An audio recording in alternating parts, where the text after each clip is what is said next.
The engagement was never announced, Luther Quill said, as if secrecy had made it less real. Viola Denby stood beneath the depot awning with coal smoke caught in the folds of her plum-wool shawl and the westbound train breathing steam behind her. Her valise rested against one boot. The brass aspen leaf pin at her throat had loosened during the last miles through Wyoming territory, but she had fastened it again before stepping down. She had expected Luther to notice. Instead, he kept glancing toward the saddlery sign across the street, where his name had been painted in fresh white letters. "You sent a ring," Viola said. "A token. You named October for the wedding, an intention. You wrote that the rooms behind your shop would be ours." Luther lowered his voice. "Plans change in the West." When did they change? A telegraph instrument clicked behind the station window. Porters rolled trunks along the platform. The locomotive gave a long iron groan, impatient to leave Redwater Junction. Luther waited until a family passed out of hearing. "I married 6 weeks ago." Every sound around Viola sharpened. Steam hissed beneath the cars. A freight wagon rattled over the crossing. Somewhere inside the depot, a child laughed. None of it belonged to the sentence Luther had just spoken. 6 weeks, she repeated. "Her father has contracts here, supply interests. It was necessary. You wrote to me 3 weeks ago." His gaze slipped toward the street. "I did not know how to stop you once you had made arrangements. You told me to come. I thought there might still be a practical solution." The pain did not strike all at once. It rose around her, slow and cold. Viola kept both hands at her sides. She would not clutch her shawl. She would not let him watch her hold herself together. What practical solution? Luther glanced toward the shop again. "Business has grown faster than I expected. I need someone who understands harness work, real bench work, not the rough patching done at the livery. You need me. I need your hands." The distinction cut deeper than the marriage. "And my name, that would complicate matters. Your wife would object. The town would talk. The town already sees me standing here with a valise." "Then keep your voice down." His tone sharpened, then softened as though he had caught himself. "There is a room above the back shop. You could work where customers would not see you. I would pay fairly." "Under whose name?" "Mine, naturally. The business is established." Viola stared at him. He did not want the woman he had asked to cross half a country. He wanted the work she carried in her hands, hidden behind his walls, sold beneath his sign. "You want my labor in the back room, and the money through your front door." "That is not what I said." "It is exactly what you said." His mouth tightened. "You have nowhere else to go." There it was. Not concern, leverage. Viola had sold her father's heavy cutting table to pay for the train. She had surrendered the rented room above the cooper's shop. She had 43 cents in her purse and no return ticket. Luther knew enough to believe poverty would finish what betrayal had begun. She pulled off one glove and looked at the plain gold band on her finger. A scratch crossed it from the day she packed her father's awls. She slipped the ring free. "You are right about one thing," she said. "I have been foolish." Luther reached toward her, perhaps for the ring, perhaps for her wrist. Viola placed the band on the depot bench before he touched either. "I do not intend to make a profession of it. Viola, my father's name does not go into your back room. Do not be dramatic. You married another woman and still called me West because you wanted cheap labor no one could see. I am being precise." The conductor shouted the final boarding call. Luther stepped nearer. "Take money for a room tonight. We can discuss this when you are calmer." "No. You cannot survive on pride. I have survived on work. There is no better harness maker in Redwater than the men already here." Viola met his gaze. "Then you did not need me to cross half the country." The bell rang. Luther's face hardened. "You should have asked more questions before coming.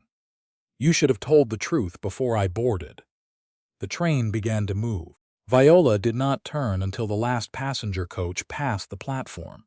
For one wild instant, she imagined running beside it, catching the rail, begging the conductor to let her back aboard. But the train had taken her ticket, her savings, and the last version of herself that believed Luther's letters. It gathered speed and carried all three east without her. Behind Viola came the scrape of metal on wood. Luther had taken the ring from the bench. A moment later it dropped into his pocket. "The offer stands until tomorrow," he said. After that, do not expect charity. Viola faced the road. I never expected charity from you. She lifted her valise and stepped beyond the awning. Luther did not follow. A freight dray stood near the depot ramp, with 3 wooden crates stacked behind the driver.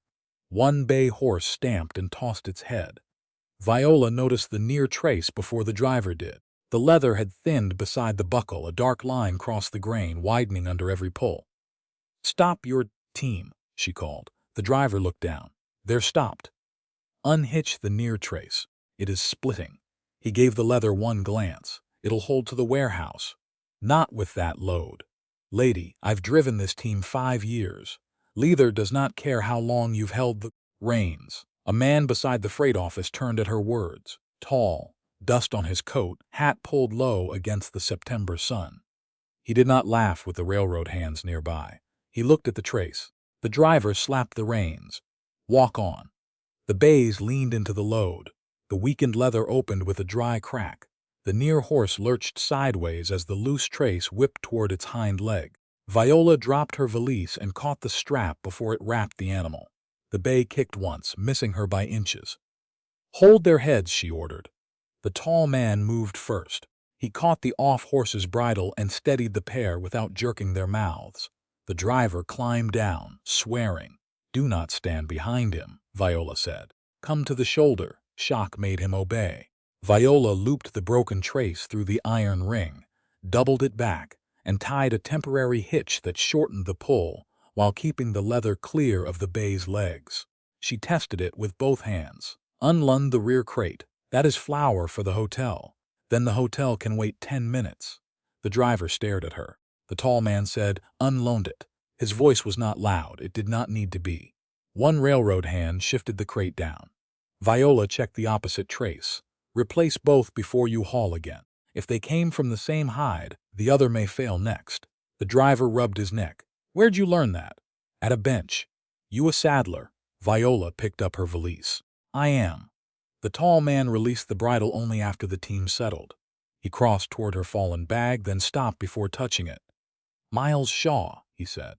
"Foreman at Copperleaf Ranch. Viola Denby." His attention moved briefly toward the depot, where Luther stood beneath the awning pretending not to watch.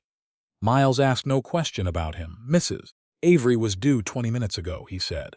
A wagon axle slowed her near the creek. "She keeps a room for guests. I cannot pay tonight. She can tell you her terms herself." "And what do you expect?" "Nothing." Viola almost laughed, though there was no humor in her. Men often say that before naming the price. Miles looked down the road, where dust had begun to rise beyond the last buildings. "Then wait until the person offering the room arrives." He stepped aside, leaving the road open. Viola lifted her valise. She could walk toward town. She could remain beneath the depot sign until dark. She could trust one more stranger and discover too late what his kindness concealed. She started toward the street. Miles walked beside her for 3 steps, then stopped. "Stay with me until Mrs. Avery gets here," he said. "Then you decide." He offered no home, no future, only enough time for the next choice to remain hers. Viola stopped walking. The wagon reached them before Viola decided whether stopping had been wisdom or weakness. Dust curled around its wheels.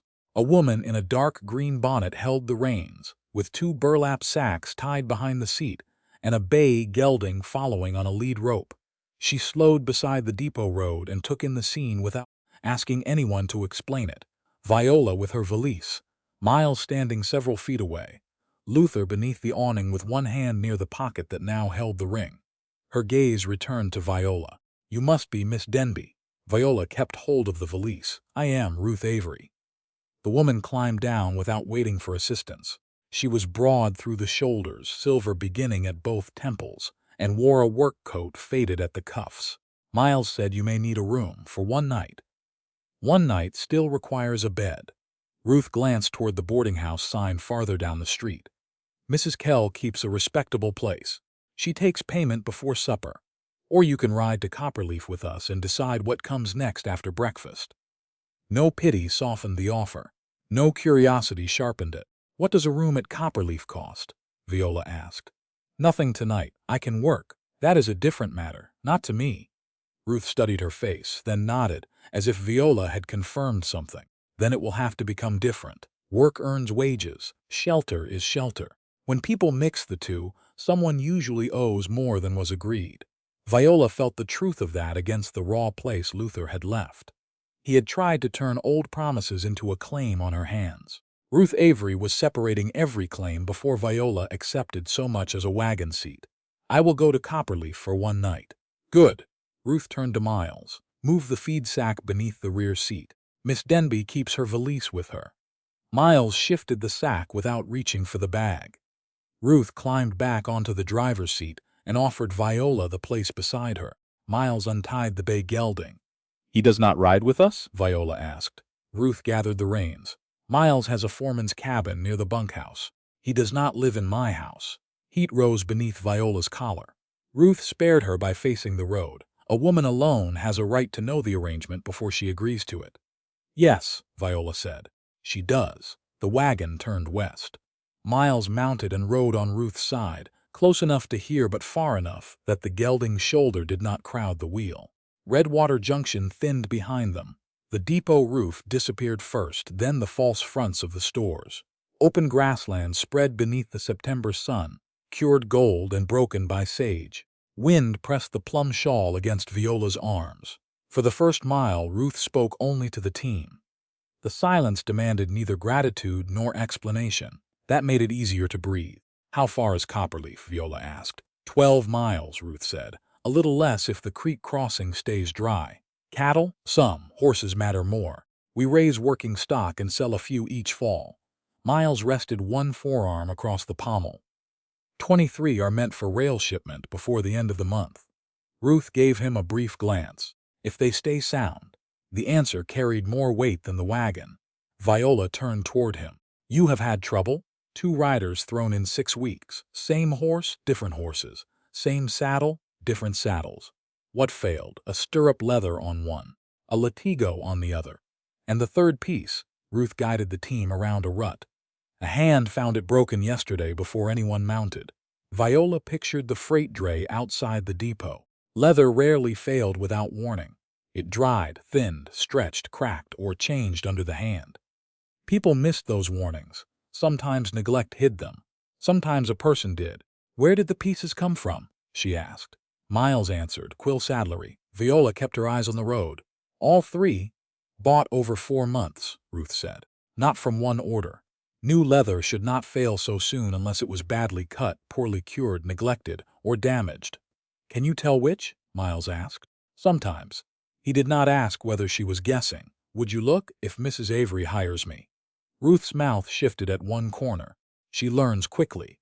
The road descended toward cottonwoods marking a creek. Copperleaf Ranch appeared beyond them. It was not grand. Viola found that reassuring. A long weathered house stood behind a rail fence. Corrals spread south toward open pasture.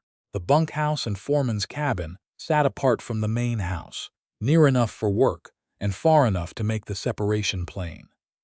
Horses lifted their heads as the wagon crossed the yard. A ranch hand opened the gate, then returned to his task without staring at Viola. Ruth either employed disciplined people or had taught them not to make spectacles of guests. Inside the house, she led Viola to a room at the end of a narrow hall. It held a bed, washstand, braided rug, straight-backed chair, and one window facing the cottonwoods. The door had a latch on the inside. Ruth touched it once. It sticks when the air turns wet. Pull upward before you turn it. Viola tested the latch. It caught and held. Thank you. Hot water is in the kitchen. Supper in an hour. Wash first or sit first. I am not likely to fall over. Most people say that shortly before they do. Ruth left her alone. No questions about Luther. No request to hear what had happened beneath the depot awning. Viola removed the brass aspen leaf pin and folded the shawl across the chair. A pale circle marked the finger where the ring had been. She pressed her thumb over it once, then opened the valise. Her tool roll lay on top, tied as she had left it. Beneath it, wrapped in oilcloth, rested her father's old Denby stamp. She did not unwrap it, not tonight. She washed, straightened the dusty puffs of her blouse, and carried the tool roll to the kitchen. Ruth was cutting onions beside the stove. You said work earns wages, Viola said. It does.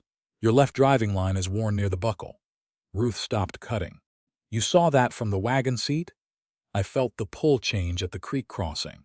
Can it be repaired? For a while. It should be replaced before winter. What would you charge? Viola named a modest amount. Ruth added 5 cents. You are not lowering your price because you slept in my house. You have not seen my stitching. Miles saw enough at the depot to trust a team to your hands. That was emergency work. Then prove the finished work is worth more. After supper, Viola carried the driving line outside. The light had gone copper along the rails. Miles stood beside the tack room, running one hand down a bay mare's foreleg. He stepped aside when she approached. Mrs. Avery said I could use the bench. It is hers, and the damaged pieces? He opened the tack room door but waited for Viola to enter first. 3 saddles hung along one wall. On a lower peg rested 2 broken straps and a latigo darkened almost black with dye. Viola set down her tool roll. She did not touch the leather at once. First she studied the pegs, the dust beneath them, and the way each piece had been placed. Who moved these? I did. From where? First strap came off a gray gelding saddle. Second from a roan. The latigo was found here yesterday, already broken. Who found it? Ellie. Who touched it after him? Miles considered before answering. Ellie me Mrs. Avery. Anyone from town? No. He showed no irritation at the questions. That told her more than charm would have. Viola examined the first strap. Dry fibers lifted near the break. Neglect, perhaps heat. The second showed weak, uneven grain. Cheap leather cut too near the belly. Then she picked up the dark latigo. It felt wrong before she bent it. Too stiff through the center. Too smooth along one side. She turned it toward the fading light. Beneath the blacking, a narrow line crossed the grain where no natural crack should have begun. Viola ran one fingernail beside it, not over it. Do not use any tack that came from the same shipment as this. Miles's posture sharpened. Why, leather can fail from poor care. She raised the latigo between them. This did not begin with poor care. Outside, a horse struck one hoof against the corral boards. Viola lowered the piece onto the bench. The line was shallow enough to hide and placed where strain would gather. Miles watched her hands. Can you prove it? Not in this light? At daylight? I may be able to show you what made the difference. He glanced toward the corrals, where 23 sale horses depended on men, trusting buckles, straps, and the judgment behind them. Then we start at daylight. At first light on September 7th, Viola stood at the tackroom bench with the dark latigo laid flat beneath the window. The night cold still clung to the boards. Her breath showed faintly when she opened the door, and the brass aspen leaf pin at her throat clicked once against the latch. She removed it and slipped it into her pocket before touching the leather. Loose metal had no place near a working edge. Miles arrived carrying 2 tin cups. He set one at the far end of the bench beyond her tools. Coffee, he said. Mrs. Avery sent it. Viola glanced at the clean space he had chosen. Thank her for me. He nodded toward the latigo. No one entered after you left. Eli watched until midnight. Tom took the second half. I kept the key. Did either man touch the bench? No. Did you? Only to cover the leather with canvas. Viola lifted the cloth and checked the position of the break. The dust beneath it and the faint rubbed place, where her fingernail had traced beside the hidden line the evening before. Nothing had moved. Good. Miles did not ask whether that meant she trusted him. He waited for the work to answer. Viola opened her tool roll and selected a narrow awl, a horn-handled knife, a damp scrap of cloth, and the small lens her father had used when tight stitching strained his eyes. She began with the first broken strap. Its fibers crumbled when she bent them. Dry neglect, she said. Heat near a stove, poor oiling, or both. Miles rested one shoulder against the wall, hands clear of the bench. The rider kept his saddle beside the bunkhouse stove last winter. Then this failure belongs to the ranch, not the saddler. She set it aside. The second strap carried a different weakness. Its grain ran firm along one edge and loose along the other. Viola pressed her thumbnail into the flesh side. The leather gave too easily. Belly cut, she said. It should never have carried a stirrup. Quill sold it as first-grade hide. Then either he could not tell the difference, or he expected no one else to. Miles's attention shifted to the black latigo. And that one? Viola drew it closer. In daylight, the blacking looked heavier through the center. She rubbed the damp cloth along the surface. Dye came away in dark streaks, exposing brown leather beneath. The narrow line emerged more clearly. It crossed the grain at a deliberate slant, shallow near both edges and deeper through the load point. Natural cracks wandered. This one had direction. She placed the lens over the center. Tiny fibers had been severed cleanly. A blade made this. Miles stepped nearer but stopped on the opposite side of the bench. Before it broke? Yes. Could a buckle edge have done it? A buckle rubs, thins, and frays. It does not enter once from one angle. She turned the latigo toward him. Whoever cut this understood where strain would gather. They left enough leather uncut to survive ordinary handling. How long? Days. Weeks. Until a hard pull. His jaw tightened. A frightened horse. A steep descent. A rider leaning hard into one stirrup. A wagon taking weight on a turn. She did not describe the fall. He already knew what leather failure could do. Viola examined the full length from buckle to broken end. Near the lower section, beneath another layer of blacking, a stamped letter began to appear. She wiped again. A block D emerged from the leather. Her Miles noticed. What is it? A lie. She bent closer. The mark had been struck hard enough to leave a deep left shoulder and a weak lower edge. The right serif ended bluntly, as if one corner of the metal had broken away. Viola reached into the tool roll and removed a small scrap of old harness leather. Her father's genuine mark remained faint on its surface, a D between two narrow bars, the right serif clean and sharp. She laid the scrap beside the latigo. "This is my family's mark," she said, touching the old scrap. Then she indicated the blackened leather. "That is someone trying to make it look like my family's mark." Miles compared the two without picking either up. Close enough to fool a buyer who remembers the name but not the tool. Could your father's stamp have worn down? Not into a different strike. She pointed with the awl. "This one bites too deep on the left, the lower edge skips.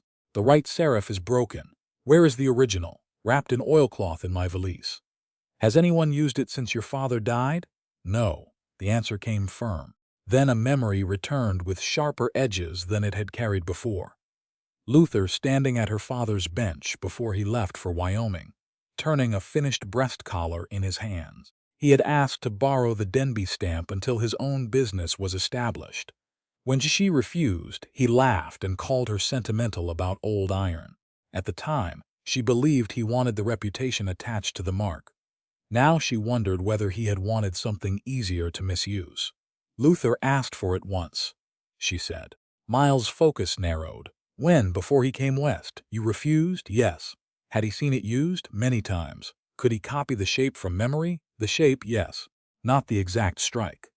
Viola moved the lens to the stitching beside the buckle. A prickwheel had marked the spacing. 6 holes to the inch, then a doubled bite where the wheel had overlapped. She counted twice. "This resembles work from Quill's shop." "Resembles?" "That is the strongest word I can give you. Not proves, no." She tapped the paired marks. "Luther used to overlap one tooth when he joined a run.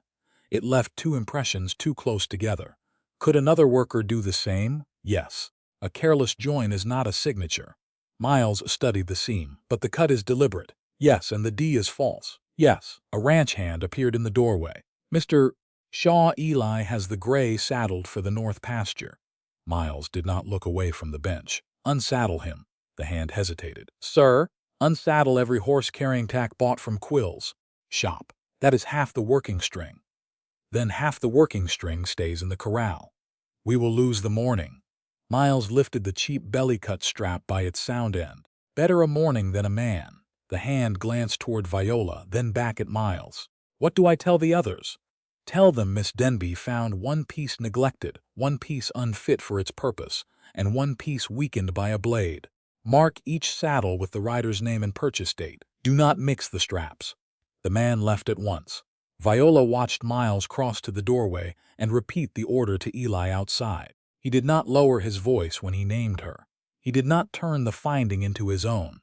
By the time he returned, buckles were already striking rails as saddles came off horses across the yard. "You understand what this may cost?" Viola asked. 23 sale horses do not ship themselves. Mrs. Avery may lose buyers. I know. You may lose your position. I know that, too, and you are stopping the work before I can name the person responsible. Miles placed both palms on the far edge of the bench. You named the danger. That is enough for today.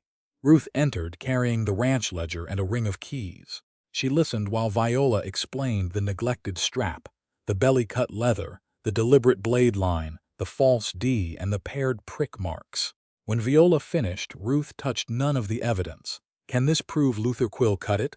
No. Can it prove someone meant the leather to fail? I believe so. Ruth's expression hardened. Belief is not proof. No, but it is enough to stop using the rest. Ruth opened the adjoining ranch office. Viola laid the blackened Denby latigo on clean canvas. Ruth wrapped it, tied the bundle with plain cord, and placed it inside the top drawer of a wooden cabinet. She locked the drawer and kept the key. No one opens this without witnesses, she said. We record every time it moves. The evidence now had one place and one custodian. Ruth returned to the tack room and opened the ledger to a blank page. Miles says you need paid work. I do. 7 working days, Miles said. September 8th through the 14th. Inspection only. Repairs paid separately if we agree on them. Wages at the end of each day. Lodging remains Mrs. Avery's concern and does not come out of your pay. Viola studied him. If I finish early, you are paid for days worked. If I refuse an item you want used, you explain why. We do not use it until Mrs. Avery hears both sides. If I decide to leave, you leave. Ruth dipped her pen. And no item goes back on a horse until the rider is told why it passed, Viola added. Miles considered the lost time, the impatient men outside, and the shipment waiting at the end of the month. Agreed. Ruth wrote the terms in plain language.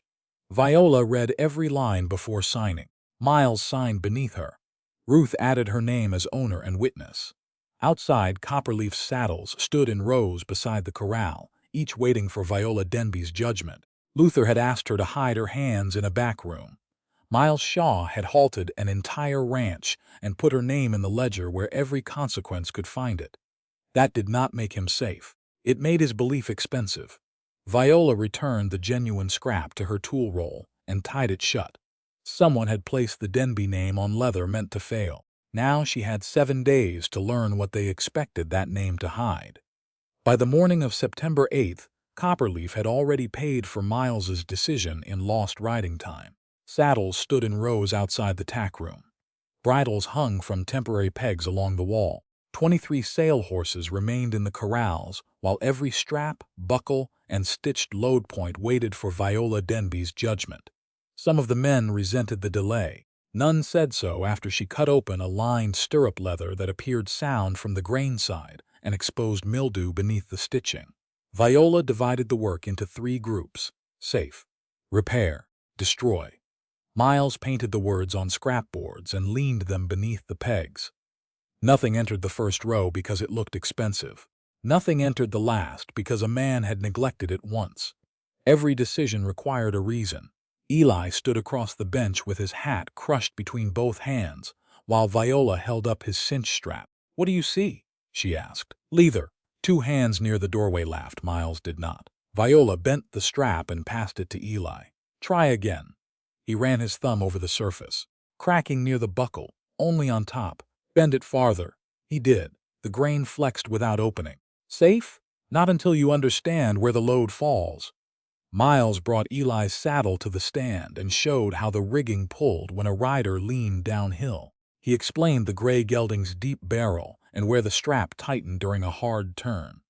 Viola shifted one fold and tapped the denser section of hide. "This part carries strain. The outer edge does not." Eli frowned. "Then why not throw it away?" "Because waste is not caution, it is only waste." She selected a longer strap from the repair pile. "Use this on your gray. I will shorten and restitch the old one for a smaller horse." Eli turned the leather over again. "That makes sense. Most safe work does after someone takes time to explain it." By the afternoon of September 9th, the men had stopped asking whether Viola was nearly finished and started asking what she had found. Ruth kept the ranch ledger open on her office desk. Each entry named the rider, horse, purchase date, leather condition, and final decision. Miles moved between the bench and corrals, bringing information before Viola requested it. Which mare pulled backward when tied? which gelding stumbled on long descents, which rider tightened a cinch until the horse held its breath. He did not treat the tack as separate from the animal wearing it. That told Viola why Ruth trusted him with the sail string. It also made his willingness to halt Copperleaf feel less like blind faith and more like judgment placed where he believed it belonged. Ruth found a spool of indigo waxed linen in an old sewing chest. Viola tested the thread, then stitched 3 short blue lines beneath the buckle of each approved piece. Eli watched the first mark appear. "Why blue-black disappears against oiled leather," Viola said. "Red fades brown." Miles lifted the strap only after she nodded. "What keeps someone else from making 3 blue stitches?" The question stopped the men around the bench. Viola tied off the thread. "Nothing." Eli frowned again. "Then what good is it?" "It tells Copperleaf riders what I examined. It does not prove who stitched it." She set the strap beneath the safe board. "A mark is only as honest as the hands using it." The false D locked in Ruth's office seemed to answer from behind the wall. A name could be copied, so could a visible system. Viola had no solution yet, only the knowledge that she would need one. For now, Miles told the men, no blue stitches mean no use. "And blue stitches do not excuse a man from looking before he mounts," Viola added. Miles faced the hands. "You heard her?" Near noon he brought her coffee in a tin cup. No sugar floated on the surface. He placed it on the same clear corner of the bench he had chosen the first morning, beyond dye, awls, and loose thread. Viola took 1 drink. "Mrs. Avery sent this?" "No, you remembered. You left the sugar untouched yesterday." He turned toward the tool shelf, where 2 awls lay with their points facing outward. Viola reached past him and turned both inward. "My father taught every apprentice that on the first day," she said. "A point should face the bench, not the hand reaching past it." "Did they remember?" "Usually after being pricked once." The next morning, before Viola opened her tool roll, she found every awl on the shelf turned inward. Miles was outside tightening a corral hinge. He made no mention of it. That small correction settled more deeply than praise would have. By sunset on September 10th, Copperleaf had identified 4 unsafe stirrup leathers, 2 weak latigos, 1 rotten cheek piece, and 3 straps worth repairing. The work had answered one question. Quill's shop had sold more poor leather than ordinary carelessness could explain. It had not answered whether every failure was deliberate. After supper, Viola returned to the tack room with a selected test strap from the same purchase lot as one of the questioned latigos. No cut showed on the surface, but a faint stiffness crossed the center. Miles had hung a lantern from the beam and fixed a rope sling between 2 iron hooks. 4 measured sacks of feed grain waited beside the wall. "Mrs. Avery knows we are using those?" Viola asked. "She said if one splits, I sweep. A severe penalty. She has seen how I sweep." Viola removed the brass aspen leaf pin from her shawl and placed it in her pocket. Miles shifted the hanging rope so it would not catch the wool at her shoulder. He did it without comment. They fixed the strap between the hooks. Viola checked both knots. Weight goes on slowly. Miles lifted the first sack, 25 pounds, set it in the sling. The leather held. At 50 pounds it creaked but did not change shape. Viola leaned near the center, keeping her face outside the load path. Watch the blacking. At 75 pounds, a pale line appeared beneath the die. Miles stepped closer. There, yes, the line crossed the grain at the same slant as the concealed cut on the blackened Denby latigo. Viola touched the surface beside it. This one was weakened too. "Can the men see it tomorrow?" "If it opens under the final load." Miles reached for the 4th sack. "Stand farther back. I need the fibers in the light. You can see them from the side." "Not as well." Viola. The use of her name stopped her more effectively than an order. No command, no claim. Only refusal to pretend the danger did not include her. She moved half a step away. "At it." Miles lowered the final sack into the sling. 100 pounds. The strap stretched and held for a single breath. Then the hidden cut opened with a dry snap. The sling dropped. 1 sack swung toward Miles' boot. Viola caught the loose rope and hauled sideways, turning the weight before it struck him. The sack hit the floor and split along one seam. Grain spilled across the boards. Miles seized the rope above her hands and took the load. "Let go. Not until you have it. I have it." She released the rope. A red line crossed her palm, but the skin remained whole. Miles looked at the fallen grain, then at the severed strap hanging between the hooks. You saw the sack coming. You were watching the leather. I should have watched both. Now you will. They crouched on opposite sides of the break. Cleanly severed fibers showed at the center. Torn fibers spread toward both edges. A deliberate cut, a delayed failure. Proof any ranch hand could understand without trusting a stranger's word. "How many more?" Miles asked. "I cannot tell." "How do we keep the next rider in the saddle?" Viola pointed to the break. "We test every stiff piece. We bend leather under light. We record where it came from. We mark what passes. And no one treats the mark as a substitute for looking." Miles rested one forearm on his knee. "Teach me what I missed." Luther had asked Viola to hide her hands where no customer could see them. Miles was asking her to put knowledge into every hand at Copperleaf. Praise would have been easier to resist. This was respect with work attached. Viola rose and brushed grain from her skirt. "Start by sweeping. I need the fibers clean for morning." Miles found the broom without argument. Before he made the first stroke, wagon wheels rattled beyond the corral. A man called from the yard, "Delivery from Quill Saddlery." Viola and Miles turned toward the open door. Under the lantern, the broken test strap swayed between them, while a wagon loaded with new black leather rolled into Copperleaf without being ordered. Ruth Avery met the delivery wagon before its driver could lower the tailboard. "Who ordered this?" she asked. The man held out a folded invoice. "Mr. Quill said Copperleaf needed replacements." "Mr. Quill is mistaken. He said there'd been failures." Viola stood in the tack room doorway with the broken test strap still hanging behind her. Luther had learned about Copperleaf's trouble before Ruth had sent a message to anyone in town. That did not prove he had caused it. It proved he was watching closely enough to profit. "Do not open the bundles," Viola said. The driver shifted his attention toward her. "They're already charged to the ranch." Ruth took the invoice, read it, and handed it back. "Then Mr. Quill can remove the charge when we return them unopened. It's dark. That is why the wagon stays here until morning." Ruth ordered the bundles covered, and the wagon padlocked inside the equipment shed. The driver slept in the bunkhouse under Miles' eye. No strap was cut free. No paper seal was broken. At sunrise on September 11th, Ruth hitched her team and placed Viola beside her on the wagon seat. Miles saddled his horse. "Where do you want me?" he asked. Viola understood the question was not about the road. "Within sight." "How close?" "Across the street when I speak to Luther." He gave one nod. No argument. No promise to rescue her from words she had chosen to say. Redwater Junction was waking when they reached Quill Saddlery. A broom scraped the boardwalk outside the feed store. The depot telegraph clicked behind an open window.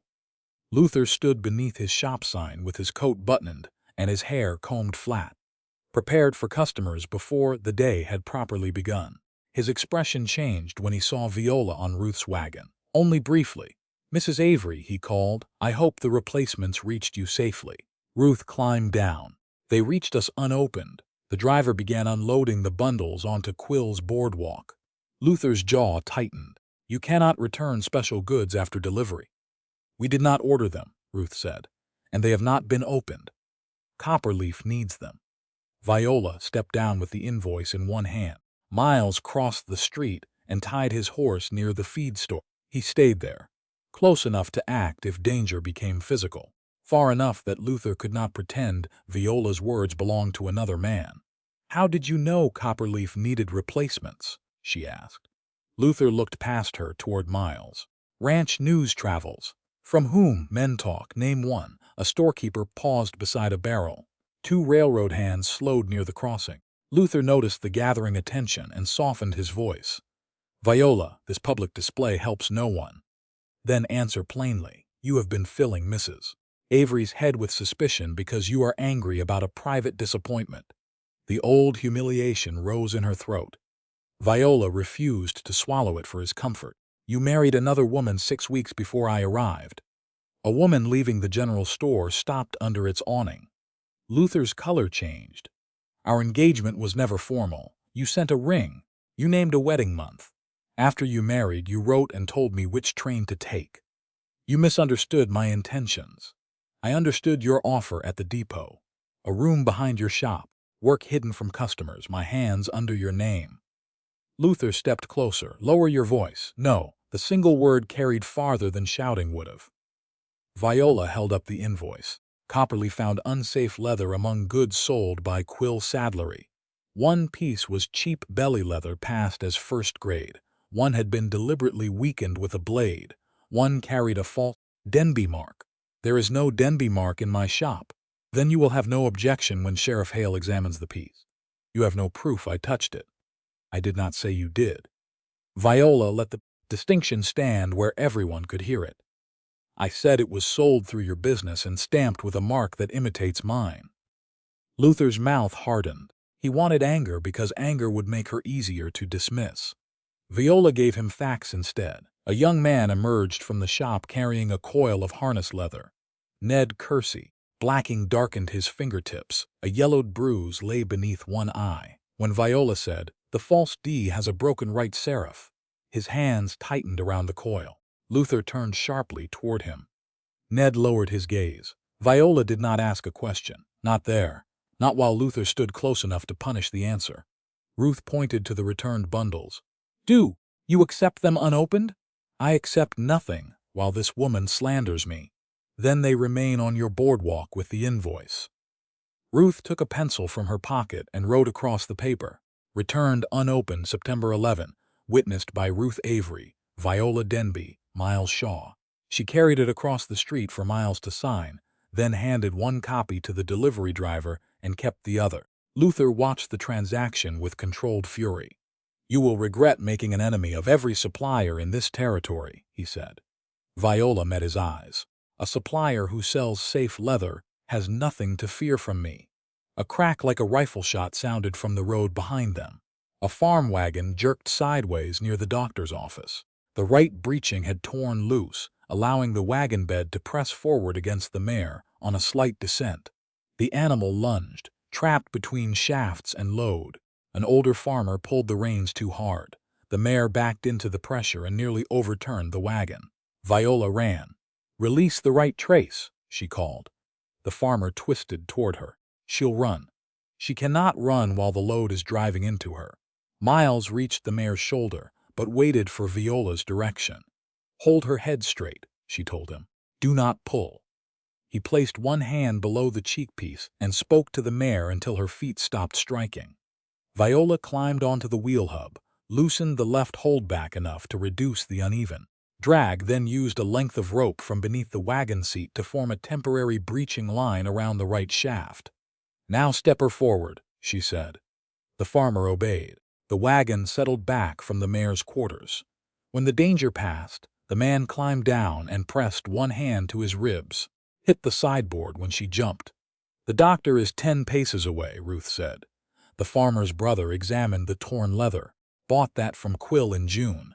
Luther had followed the crowd but stopped at its edge. Any strap can fail under misuse. "My brother's stirrup leather broke 2 weeks ago," the farmer said. "Same shop." A well-dressed man standing beside the feed store owner picked up the failed breeching only after Viola gave permission. He examined the loose grain. "You are Miss Denby?" "Yes. I buy finished tack for a Cheyenne concern." He did not offer employment. He asked, "Where did you train?" "At my father's bench. Then in 2 commercial harness shops east of here." "And this poor material for a load-bearing strap. I cannot say whether it was cut deliberately without cleaning and examining the break." The man returned the piece to the farmer. A cautious answer. An honest one. Another man pushed through the listeners wearing the black coat of a stock growers committee secretary. "Copperleaf's accusations are disrupting trade." Ruth folded her arms. "Unsafe tack disrupts riders." "Then prove the distinction." He announced a commercial demonstration for September 14th. Viola would prepare a known sample and explain how she identified hidden weakening. Quill could challenge the method. The committee would decide whether Copperleaf kept association loading access and whether Quill remained an approved supplier. "You are not deciding criminal guilt," Viola said. "No," the secretary replied. "Sheriff Hale and the territorial court handle that. We decide who may do business through our yards. Who controls the sample overnight?" The committee drawer. I keep the drawer key. Luther spoke from behind him. My company supplies association, buckles and fittings. I hold a room key. The secretary's discomfort lasted only an instant. The drawer remains locked. Who else handles that key? Viola asked. My clerk may close the room after fixture work. Viola saw Ned standing in Quill's doorway, the coil still clutched against his chest. Beside him, an older clerk watched without surprise. The demonstration would not merely test leather. It would test whether proof could survive a night. Inside a room Luther could enter. Miles crossed the street after the crowd began to thin. Do you still want me across from you? He asked. Viola looked toward Quill's sign, the bruised apprentice beneath it, and the committee secretary already writing terms that favored established men. No, she faced Miles, beside me, not in front. His answer came without triumph. Then beside you is where I'll be. Ruth opened the ranch office cabinet at sunrise on September 12th, with Viola and Miles standing on either side of the desk. The cord around the canvas bundle remained tied in the same square knot. No fiber had been pulled, no stain had crossed the cloth. Ruth set the ranch ledger beside it and read the last entry aloud. Blackened Denby Latigo placed in upper drawer September 7th, witnessed by Ruth Avery, Viola Denby, and Miles Shaw. Now we record it leaving, Viola said. Ruth wrote the date, hour, destination, and names of all three witnesses before touching the cord. Miles watched the doorway rather than the bundle. No one followed me from the corrals, he said. That is an observation, Viola replied, not a certainty. Then write that I saw no one. Ruth added the wording without complaint. Miles gave Viola a brief nod. He had remembered what she said at the bench, facts first, conclusions after. Ruth placed the wrapped leather inside a shallow wooden document box and carried it herself. The 12-mile road to Redwater lay dry beneath the wagon wheels. Wind flattened the grass and lifted dust along the fence lines. Miles rode beside Ruth's team. He did not speak of the demonstration until the town roofs appeared. If the committee decides against Copperleaf, he said, we lose the loading place. You may lose buyers, Viola answered. Yes, and if we rush the proof we may lose more than buyers. I know. He kept his gaze on the road. I am trying to learn how much caution belongs to fear and how much belongs to judgment. Viola rested one gloved hand on the box between her boots. Fear names the worst thing that might happen. Judgment asks what we can prove before it does. Which are you carrying now? Both. Justice Bell's office stood above a dry goods shop near the depot. Bell was a narrow man with gray whiskers and ink on 2 fingers. He listened without interrupting, while Ruth placed the closed box on his table. Viola removed the canvas only after Bell asked her to identify the piece. The false D, the deliberate cut, and the broken grain remained unchanged. Bell wrote each feature in longhand. Did you see Luther Quill make this cut? He asked. No. Did you see any employee of his make it? No. Then what can you swear to? The leather was deliberately weakened before it failed. The mark is an imitation of the Denby stamp. Copperleaf purchased the piece through Quill Saddlery. Can you identify the hand that used the blade? No. Bell glanced at Luther's name already written in the margin. Some people would improve the answer. Then they would weaken it. Ruth placed the Copperleaf purchase ledger beside him. Miles gave only the facts he had witnessed. Where the Latigo was found, who handled it afterward, and when Ruth locked it away. He did not repeat Viola's conclusions as his own. Bell finished the statement, sanded the ink, and asked Viola to read every line. She corrected one sentence that said the counterfeit stamp belonged to Luther. It was found on goods sold by his business, she said. That is not the same as proving ownership of the tool. Bell changed it. Sheriff Hale received the Latigo before noon. He examined the cord, the canvas, and Bell's statement, then entered the piece in his own book. I will keep it in the iron-strapped cabinet, he said. Top shelf, separate from other leather. He wrote Ruth a receipt and named himself and his deputy as the only key holders. Viola watched him wrap the Latigo again. Its movement now had a path that could be followed. Copperleaf office to Justice Bell. Justice Bell to Sheriff Hale, no silent hand between. Outside, the Stock Growers Committee secretary waited near the stairs. The demonstration remains set for the 14th, he said. If Copperleaf withdraws, the loading committee will treat that as failure to answer the supplier complaint. Ruth's mouth tightened. A commercial threat does not become evidence because you put it in writing. The association has buyers waiting. So do I. Viola stepped between the argument and the street. We will attend. The secretary nodded. Your sample must be delivered tomorrow before dusk. Held where? In the committee drawer. Who opens it? I hold the drawer key. Your clerk? Only when he closes the room after fixture work. And Luther holds the room key. The secretary looked irritated. His company supplies association buckles and fittings. That does not give him the drawer key. It gives him a room in which someone else may have it. Miles shifted beside Viola, but did not speak for her. The secretary said, "Those are the terms." Viola understood the trap. Refuse and Copperleaf loses its loading place. Accept, and the proof sleeps where Luther's influence can reach it. Then every identifying feature will be entered before delivery, she said. You will sign that entry. The secretary hesitated. Ruth held out her ledger. Or we return to Copperleaf now and let the buyers hear why he signed on September 13th. Viola chose a strip of sound leather from Copperleaf's old repair bin. It had once belonged to a harness too short for any horse Ruth still owned. The grain ran clean. A pale crescent marked the edge of the buckle slot. 3 darker veins crossed the surface near the center. She laid it beneath the tack room window while Ruth and Miles watched. This is not meant to fail, Viola said. The cut must show your method without creating danger. She used the narrow knife to make a shallow line across the grain. It entered the surface but did not pass deeply enough to weaken the strap under the committee's 100-pound load. Miles bent closer. The veins and scar are visible. Visible things can be copied. Viola turned the lower right corner toward the light and pressed the awl point once. A tiny nick. Easy to miss unless one knew where to look. That is private.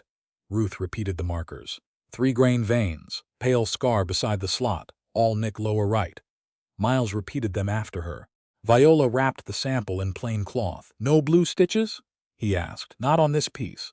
The demonstration concerns hidden weakening, not certification.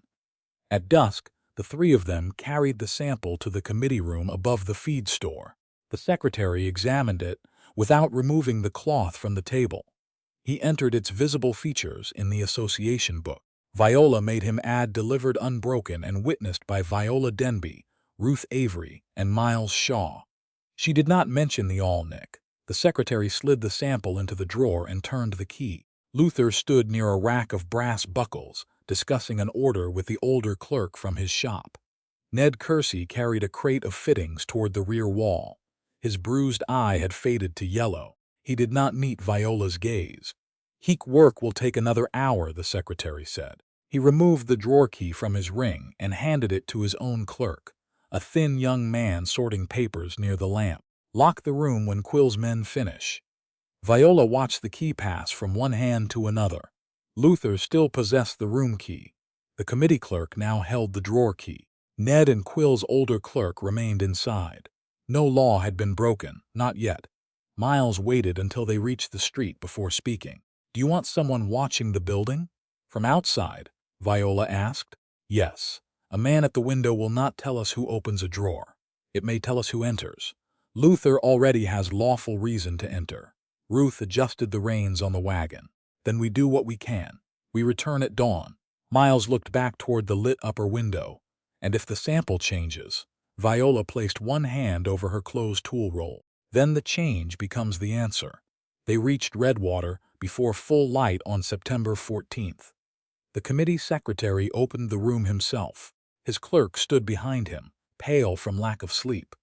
Luther was already present. The drawer remained locked. Its key lay on the secretary's palm. Viola watched the key enter, turn, and lift the bolt. The cloth-wrapped sample rested where they had left it. The secretary placed it on the table. Untouched, Luther said. Viola did not answer. She removed the cloth. 3 dark grain veins crossed the leather. The pale crescent sat beside the buckle slot.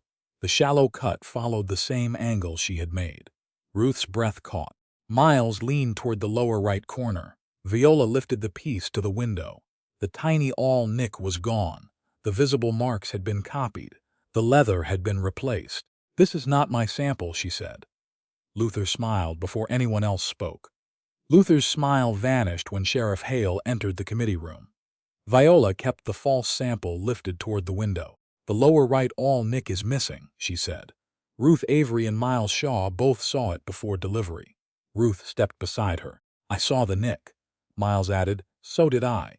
The committee secretary looked from the sample to his locked drawer. The visible features match the entry. "Because visible features can be copied," Viola said. "That is why the private mark existed." Luther spread one hand. "Or because there was never a private mark." Viola lowered the leather to the table. "Record my objection before the test."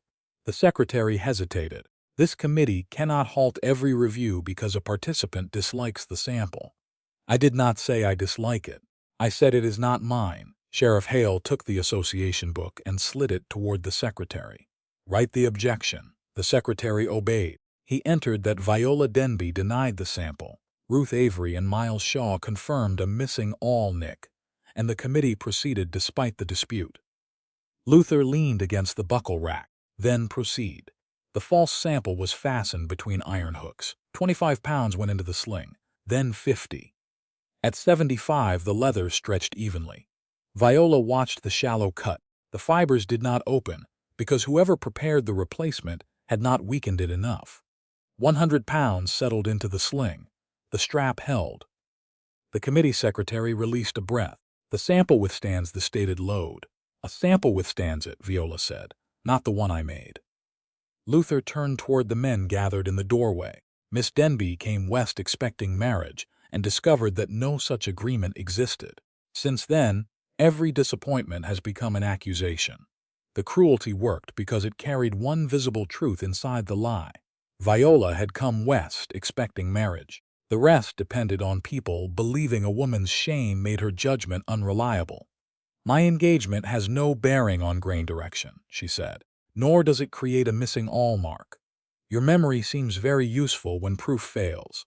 Ruth's hand tightened on the table edge. Miles remained still, but Viola saw the effort it cost him not to cross the room. Sheriff Hale set the blackened Denby latigo on a separate cloth. He had brought it from his locked cabinet after the committee sent word at dawn. The false D and deliberate cut lay before every witness. "This piece was weakened," Hale said. "Miss Denby identified that before it entered my custody. It was sold through Quill Saddlery. It does not prove who used the blade." Luther seized on the limitation. "Then there is no charge." "There is no finding today," Hale replied. "That is not the same thing." Noise rose from the feed yard below. A horse squealed. Someone shouted. Viola reached the window in time to see a committee rider mount a dark gelding near the loading rail. The saddle was new. Beneath the left buckle, 3 indigo stitches showed against black leather. Her breath caught. "Get him down." No one moved quickly enough. Viola ran for the stairs.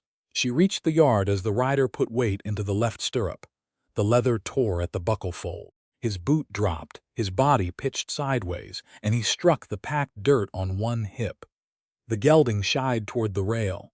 Miles caught the bridle before the horse could trample him. Viola knelt beside the rider but did not move his injured wrist. "Can you feel your fingers?"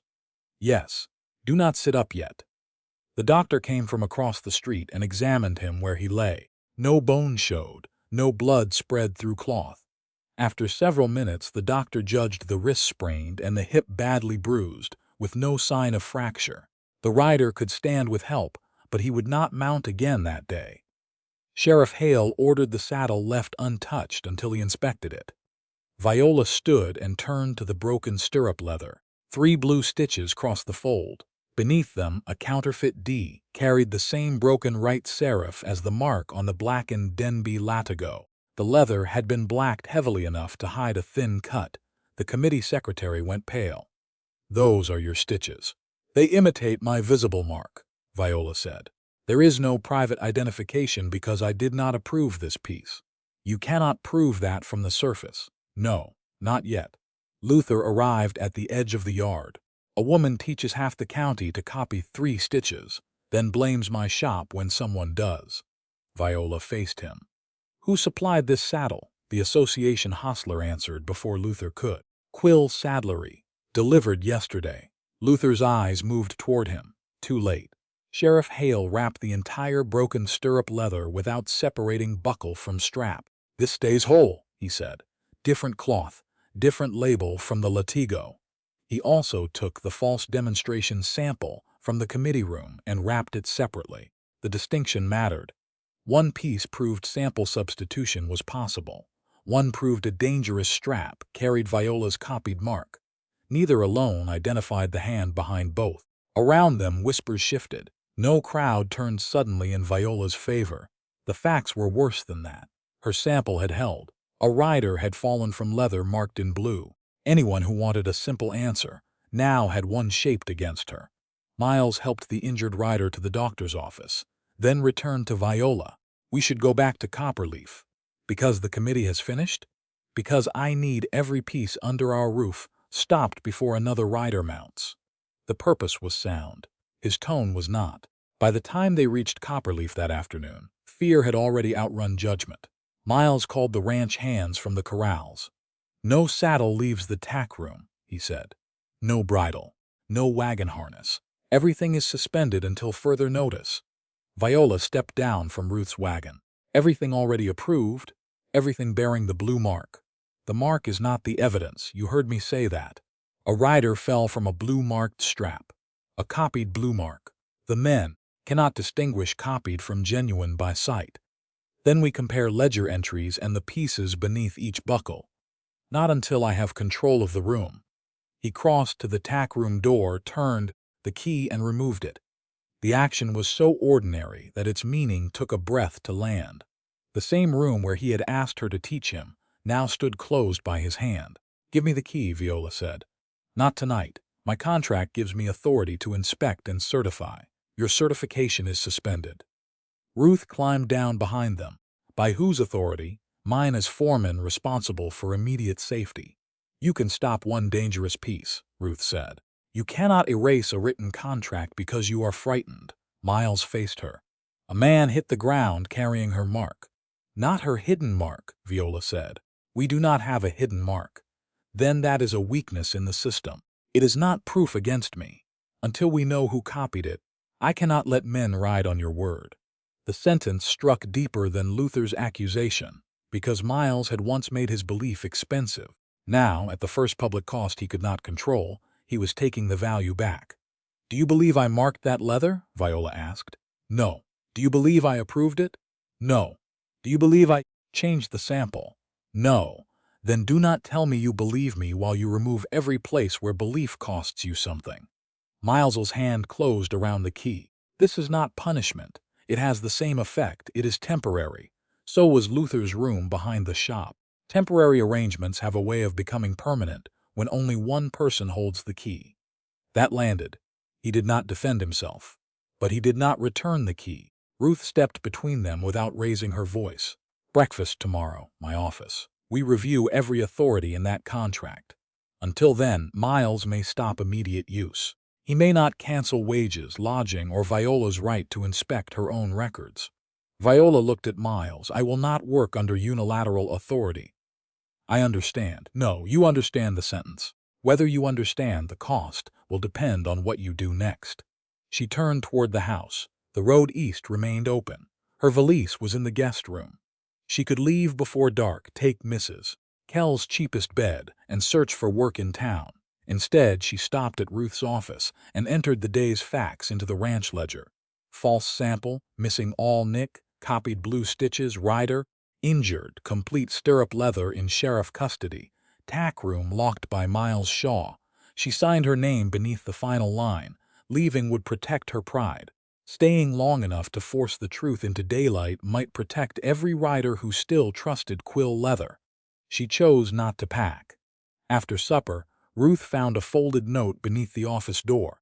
The paper carried no seal. Blacking stained one corner. Ruth opened it in front of Viola and Miles. The words were cramped and uneven. "Mr. Quill showed me how to copy the blue stitches. Ned Kersey." Miles read it twice. Viola watched the tackroom key lying beside his clenched hand. Ned had answered one question. The more dangerous one remained. Where was he now? Ruth placed Ned Kersey's note in the center of the breakfast table on September 15th, beside the tack room key Miles had kept through the night. No one touched either object. Morning light entered Ruth's office in a narrow band and stopped at the edge of the paper, where blacking stained one corner. Viola read the sentence again, though she already knew every uneven letter. Mr. Quill showed me how to copy the blue stitches.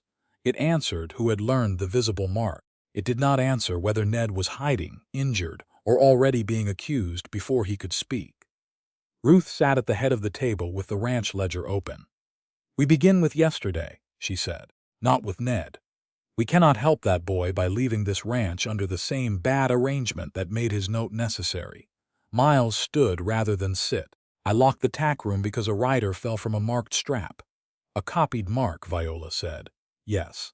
His hand rested on the chair back. "I knew that. I also knew Copperleaf could lose the loading place.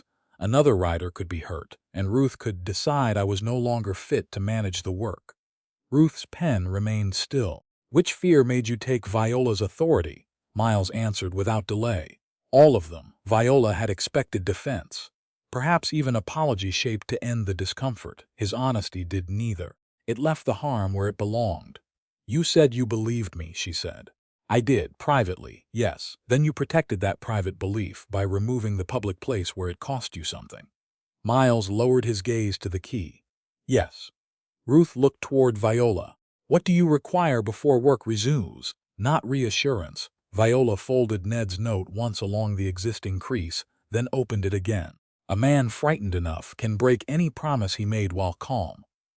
I need an arrangement that does not depend on Miles feeling certain." Miles accepted the words without flinching away from them. "Then make the arrangement." "You do not get to give me permission." "No," he released the chair, "but I will accept the limits." Ruth drew the ledger closer. "First limit. Any person may stop one piece of tack believed dangerous, one piece, immediate use only." Viola nodded. "Second. No one suspends the whole bench, my contract or my certification authority alone." "Agreed," Ruth said.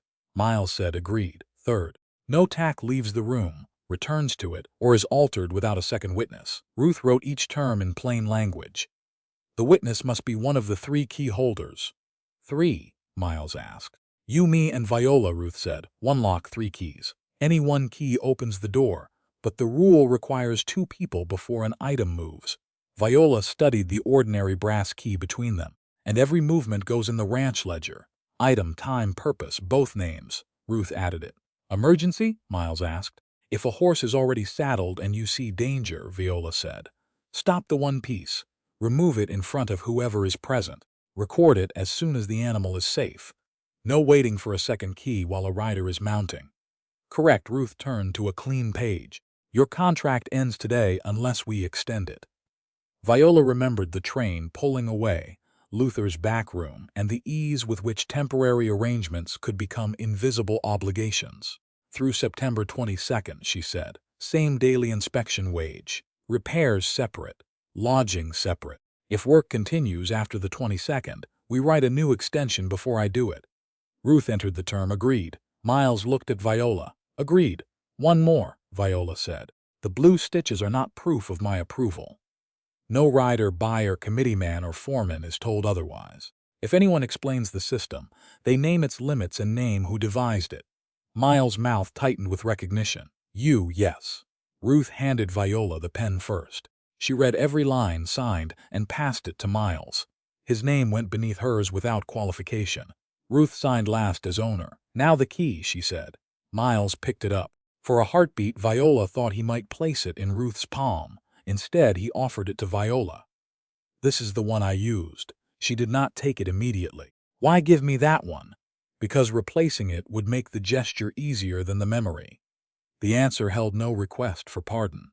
Viola closed her fingers around the brass. It was warm from his hand. "I will keep this one," she said, "because it is the one that locked me out." Ruth sent a rider to Redwater for a locksmith. By noon, 2 duplicate keys lay on the office desk. Ruth tied hers to the ring at her waist. Miles slipped his into the inner pocket of his coat. Viola placed the original beside the brass aspen leaf pin in her tool roll until work began. At the tack room door, Miles stopped short of the threshold. Whose saddle first? Viola asked. Mine. You do not need to volunteer your own tack to make amends. I am not offering it as amends. If I am going to ask the men to trust the new rule, mine should be the first entry. Ruth stood beside Viola as second key holder. Together they unlocked the door. Nothing inside had moved. The saddles remained where Miles had suspended them, blue stitches visible beneath several buckles. Viola entered the first line in the ledger. Miles Shaw's working saddle, September 15th. Inspection resumed under revised witness rule. Ruth signed beside her. Miles carried the saddle to the bench and then stepped back. Viola opened the buckle fold. The visible mark failed because anyone could copy it, she said. So the next mark cannot be visible during ordinary use. From the inner edge of the fold, she selected a place that would not bear strain. With the point of a narrow knife, she cut a shallow notch no wider than a grain line. It did not cross the load path. When the buckle closed, the mark vanished. Hidden? Miles asked. Hidden but recorded. Viola wrote the precise location in the ledger. The next item will not use the same position. A copied notch in the wrong place proves nothing. Ruth bent close enough to see. Who knows the pattern? For now, the three of us. Miles traced the outside of the fold without opening it, and if one of us lies, then the other two still hold records. If two lie, no system survives every betrayal. Viola met his eyes across the bench. The point is not to make trust unnecessary. It is to keep one frightened person from controlling all of it. Miles absorbed that without turning away. Teach me until I can explain it without speaking over you. They worked through 3 saddles before noon. Each time, one person handled the tack while another witnessed and signed. Miles asked why certain notch positions weakened nothing and why others would create a stress point. He repeated the answer in his own words. When he misunderstood, Viola corrected him. He did not defend the mistake. Near midday, he returned with coffee and placed Viola's cup on the clear corner beyond her tools. Plain, no sugar. He kept his own cup in hand. I want you to stay, he said. Ruth had gone to the office with the ledger. The tack room door remained open. Viola continued threading an awl. At Copperleaf? Yes. Until the 22nd. Longer if you choose. That answer contains work, wages, and a room. Then I will take them out of it. Miles set his cup down. Your pay remains yours. The room remains yours while Ruth offers it. The road remains open. I am saying only that I want you here. Viola pulled the thread through the leather. Wanting is not proof. No, and an open door matters only if a person can use it without punishment. I know, do you? She looked toward the key at his coat. Yesterday you held one. Miles accepted the blow because it was true. Then give me a reason that can survive an open door, she said. Hoofbeats struck the yard before he could answer. A ranch hand appeared in the doorway with dust across his hat brim. Rider from town. The messenger dismounted near Ruth's office and handed her a folded note from Sheriff Hale. Viola, Miles, and Ruth read it together. Ned Kersey had been expected at the sheriff's office at 9 that morning. He had not appeared. Luther Quill claimed the boy stole $12 from the shop and fled before dawn. Ruth placed Ned's stained note beside Hale's message. A frightened boy leaves one truth under my door, she said, and by morning his employer has named him a thief. Miles's hand moved toward his hat. We ride now. Viola closed her tool roll around the original key and brass pin. Not to Quill's shop. He expects us there. Where then? Viola remembered Ned's eyes lowering at the boardwalk, the way he had protected an answer by refusing to give it in public, and the younger girl she had once seen waiting near the church door while he finished deliveries. His sister, she said. If Ned trusted anyone before he trusted us, he would choose the person Luther believes no one will ask. Ruth took Ned's note and locked it inside the ranch ledger. Then we find that answer before Luther does. Sheriff Hale met them behind the feed store before the church bell finished striking 9. He had left his horse in the alley and wore no badge on the outside of his coat. Quill filed a complaint at dawn, he said. $12 missing from the shop till. Ned Kersey named as thief. Ruth held out the folded note from beneath her office door. Hale read it once, then again. Who touched this? Ruth, Miles, and I, Viola said. No one else. Where has it been? Locked inside the Copperleaf ledgers since breakfast. Hale returned it without folding it differently. Keep it there until I take a statement. Miles looked toward Quill's saddlery, 2 blocks away. You think Luther knows where the boy is? I think Luther wants us looking where he can see us. Viola remembered the younger girl waiting near the church steps while Ned finished deliveries. His sister attends the morning hymn practice. Hale nodded. Then I go behind the stable. You ask without frightening her. The church door stood open to the September air. A woman swept dust from the entry while 6 girls practiced a hymn inside. Ned's sister was the smallest among them, perhaps 14, with the same dark hair and the same habit of holding her shoulders, as if making herself narrower would keep trouble from choosing her. She saw Viola and missed the next line. The pastor's wife dismissed the girls for water. Viola waited until Ned's sister stepped into the side yard. I am not here to ask where your brother is, Viola said. The girl's eyes widened. Then why are you here? To ask whether he is hurt. Her mouth tightened. Mr. Quill, said Ned Stoll. Mr. Quill says many things before anyone else can answer. The girl glanced toward the stable. It was small, barely a movement, but enough. Viola did not turn her head. If Ned trusted a place, she said, he may need to know Sheriff Hale came to hear him, not drag him back to Quill. The girl swallowed. He used to hide in the old hayloft when our father drank. Is your father living? No. Then tell Ned the man behind the stable will not enter unless invited. The girl walked toward the water pump. As she passed the stable door, she coughed twice. A loose board shifted above the hay rack. Miles heard it. He remained where he stood, hands visible, giving the opening time to become a choice. Ned, Viola called. Your note reached us. No answer. Sheriff Hale is here. He has Luther's complaint. He also has not decided Luther told the truth. Hay rustled overhead. If I come down, he'll take me back. No, Hale said from behind the stable. I will take your statement. Where you sleep after that is not Quill's decision.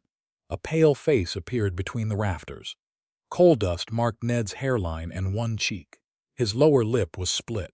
When Miles moved toward the ladder, Ned recoiled. Miles stopped at once and stepped back. I will stay here, he said. You come down when you are ready. Ned descended alone. His sleeve was torn from shoulder to cuff, and a fresh bruise darkened the side of his jaw. Hale waited until both of Ned's boots touched the ground. Did you take $12? No, sir. Did you take anything from Quill's saddlery? My coat. Did it belong to you? My sister made it. Then begin with last night. Ned looked at Viola before answering. Mr. Quill knew I left the note. How? Ruth asked. He saw blacking on the paper corner after I folded it. He searched my apron pocket. The paper was already gone, but he knew I'd written something. What did he do? Hale asked. Hit me, locked the back door, said I had to sign a statement that Miss Denby paid me to copy the blue stitches and switch the sample. Viola kept her voice level. Did I pay you? No. Did I ask you to do either thing? No. Hale lifted one hand. Let him tell it in order. Ned rubbed his palms against his trousers, Mr. Quill said if I signed, he'd say the missing money was a mistake. If I didn't, he'd send for you and have me charged. How did you leave? Coal chute behind the stove. I waited until the clerk went upstairs. The older clerk? Yes. Name? Ned gave it to Hale in a low voice. Hale entered it in a pocket notebook. Viola did not repeat it. Now the blue stitches, Hale said. Who taught you? Mr. Quill. He made me practice 3 short stitches under buckle folds after Miss Denby marked the copperleaf tack. Did he tell you why? Said blue thread would sell whatever he put it on. The demonstration sample, Viola asked. Ned shut his eyes briefly. The clerk took yours from the committee drawer, Mr. Quill had another piece ready. Same grain lines drawn with stain, same pale scar cut near the slot. They did not know about the little awl nick. What happened to mine, Mr. Quill put it in the shop stove before dawn. The original sample was gone, not lost, burned. Viola felt the waste of it, then set the feeling aside. Destroyed evidence could not be recovered by wishing. The false D, Hale said. Where is the stamp? Back room, bottom drawer under old invoices. One right corner is broken. Who made it? I don't know. Who used it? Mr. Quill. The clerk. Sometimes me when I was told. Ned's voice roughened. I thought it was a shop mark at first. Viola asked. When did you learn it? Copied Denby. After your August letter came, Mr. Quill read it twice. Said once you arrived, customers would know the name. What did he say he planned? that you'd work in the back room and fix whatever failed. If anyone complained, he could say the bad pieces were yours. If you refused, the marks were already on enough leather that people would believe him anyway. That was the deeper injury. Luther had not improvised after rejecting her. He had prepared a use for her before she boarded the train. Miles's hand closed at his side, but he did not interrupt. "The cuts," Hale said. "Did you see them made?" Mr. Quill used a narrow knife under the blacking. Said a clean failure brought a customer back faster than a worn one. Ruth's face hardened. "And the replacement orders?" The clerk kept track. If a stirrup failed, they sent a man the next morning. If a trace broke, Mr. Quill already knew what size to load. "How?" Miles asked. "He supplied the association buckles and freight fixtures. The clerk carried an old season pass for the freight shed. Mr. Quill kept blank delivery slips with the association heading. He said no one questions a man carrying brass fittings." Hale stopped writing. "Where is the pass now?" "Usually in the clerk's coat. And the blank slips?" "Upper desk cubby." The detail seemed small beside forged marks and broken leather. Viola understood why it mattered. A man with an old pass and the right paper could walk into the freight yard without being assigned to Copperleaf. The next attack would not need a key.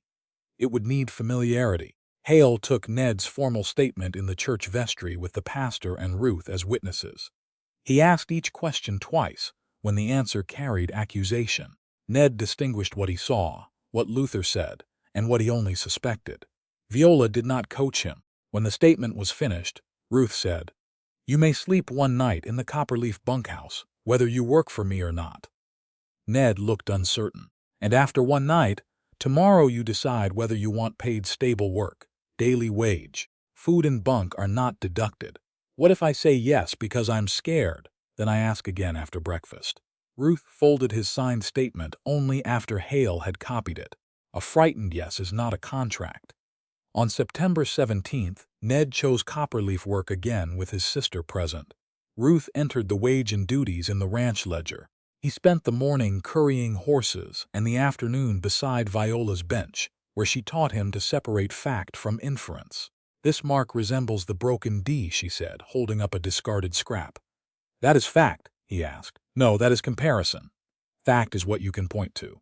The right serif ends bluntly. The lower edge skips. The rest is judgment. And memory? What you saw before today, useful, but name it as memory." Miles listened from the doorway. Later, while Ruth and Ned carried the ledger to the office, he remained beside the bench. "I have left 5 ranches," he said.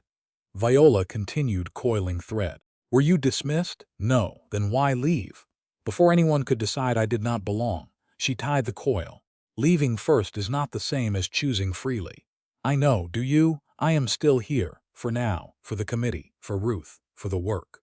And because if they ask me to take your name off the system, I intend to refuse where they can hear it." Viola studied him. "Staying only matters while the road remains open. Then leave it open." On September 18th, they began the final freight harness audit under the new 2-key rule. Ruth opened the tack room with Viola. Miles recorded. Ned watched but touched nothing unless asked. The lead wagon's left trace looked ordinary until Viola lifted the buckle fold. 3 copied indigo stitches crossed the outer seam. Beneath them, no hidden notch. Heavy blacking stiffened the center. The left edge carried weak grain. A false D sat near the keeper, its right serif broken. Beside the stitching lay 2 prick marks too close together. Viola checked the ranch ledger. No authorized entry, no witness names. No record of removal, return, or alteration. "Who fitted this trace?" Ruth asked. Miles went through the wagon assignments twice. "No one I authorized." "Could it have been on before September 15th? Ned asked. "Possible," Viola said. "Or someone bypassed the rule." She did not claim more. They removed the trace with Ruth witnessing, wrapped it in canvas, and tied a written tag through the buckle. The piece had been placed where Copperleaf's heaviest freight wagon would trust it under load. That was not random poor leather. It was a waiting failure. The false trace did not return to the tackroom peg. Viola kept it on the bench while Ruth checked the ranch ledger, and Miles read every wagon entry twice. No witness names matched the piece. No repair charge had been entered. No one at Copperleaf admitted fitting it. Ruth brought clean canvas, and Viola wrapped the trace without disturbing the copied indigo stitches, the false D, or the doubled prick marks. A written tag went through the buckle. Ruth signed it.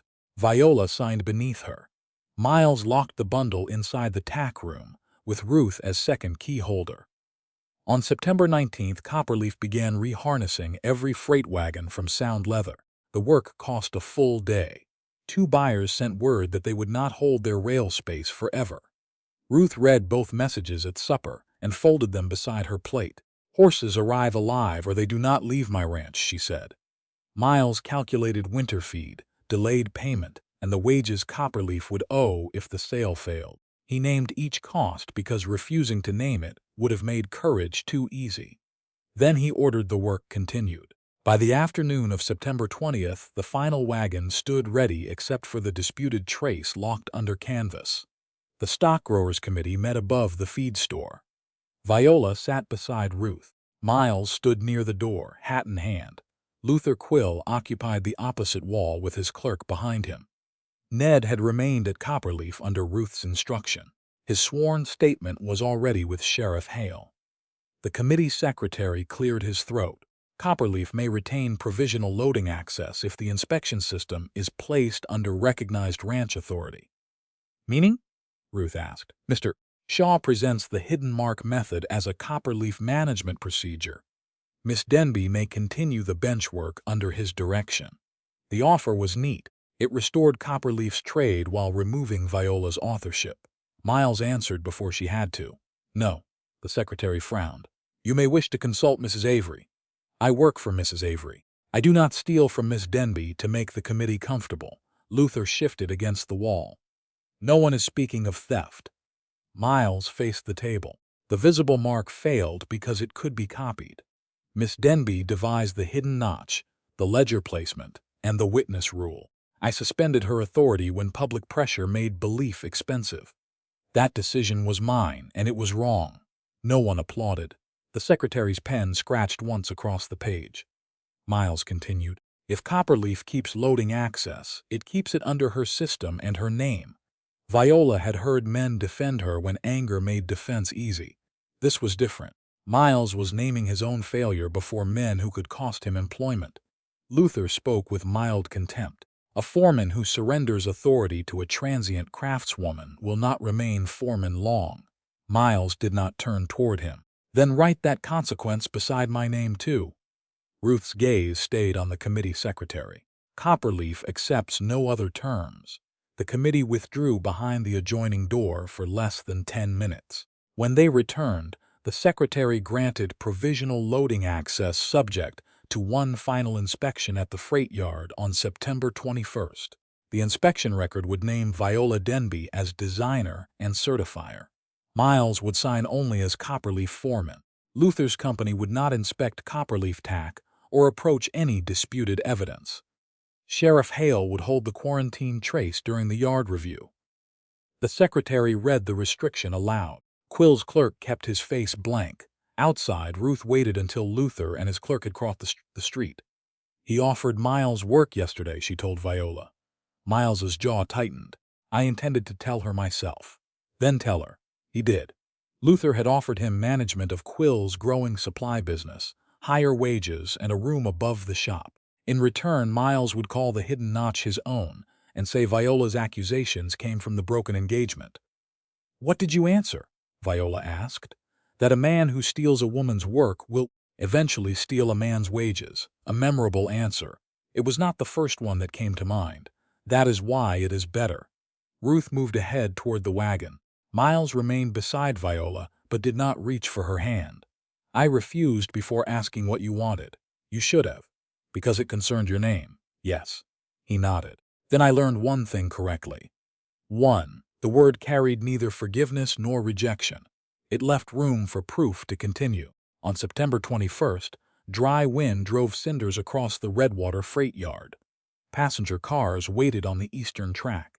Copperleaf's lead wagon stood beside the loading rail with a newly fitted safe left trace, its hidden notch recorded in Ruth's ledger. Viola wore her plum shawl pinned close against the wind. The quarantined freight yard trace rested in its canvas, wrapping on the wagon seat beside her until Sheriff Hale arrived. Ruth read the tag aloud. Miles confirmed the buckle and cord. Hale carried the bundle to a high peg on the quarantine rack inside the freight shed. "No one removes this without me," he said. The railroad foreman had already posted the restriction.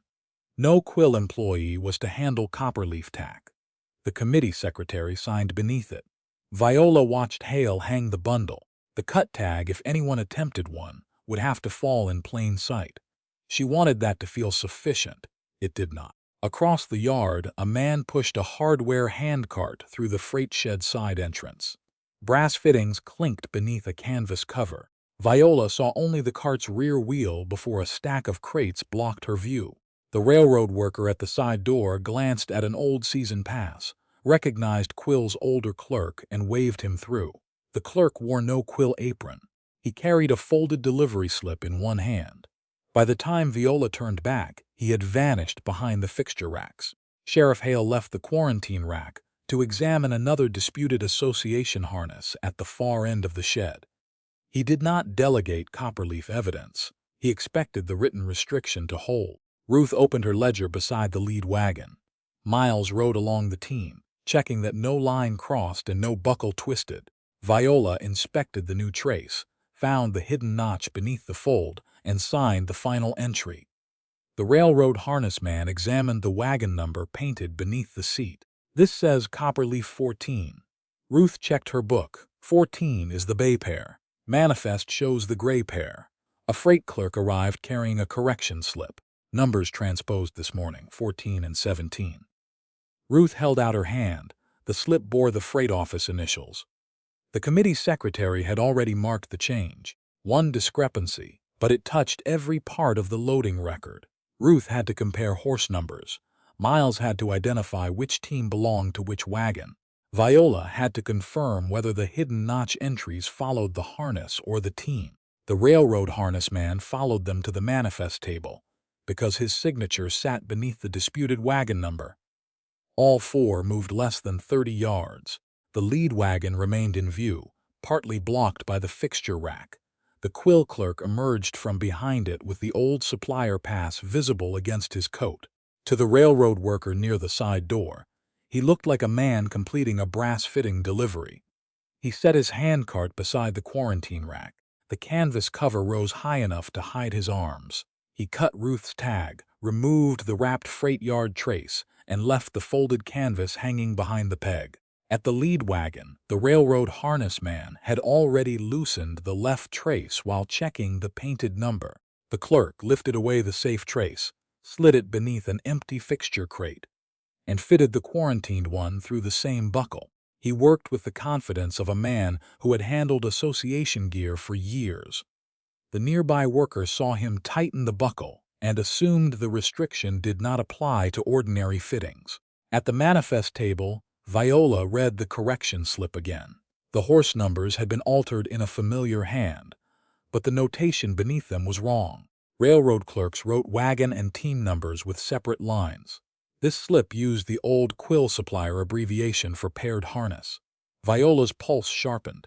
"Who brought this?" she asked. The freight clerk pointed toward the side entrance. "Found it with the morning fixture papers. This did not come from your desk." The freight clerk looked offended, then uncertain. Viola turned toward the quarantine rack. The upper peg held only folded canvas. She ran. The cut tag lay beneath the rack. "Sheriff," Ruth called behind her. Viola reached the lead wagon as the driver gathered the reins. The team had already taken the first step toward the loading turn. The left trace pulled tight. Heavy blacking gleamed where sound leather should have shown grain. 3 copied indigo stitches crossed the buckle fold. Beside them, 2 prick marks sat too close together. Viola did not need the hidden notch to know what had been fitted. "Stop that wagon," she shouted. "That is the quarantine trace." The driver hauled on the reins. The loaded team was already committed to the turn toward the passenger platform. Leather stretched. The false trace took the full weight. The false trace snapped where the concealed cut had been waiting. The left side of the wagon surged ahead. The tongue swung toward the passenger platform, and the loaded bed began to follow it. "Keep the lines apart," Viola shouted. The driver hauled back, but the frightened team had already crossed the pressure. The near horse threw its head. The off horse lunged against the sound trace. The wagon angled harder toward the waiting passenger cars. Miles was moving before anyone called his name.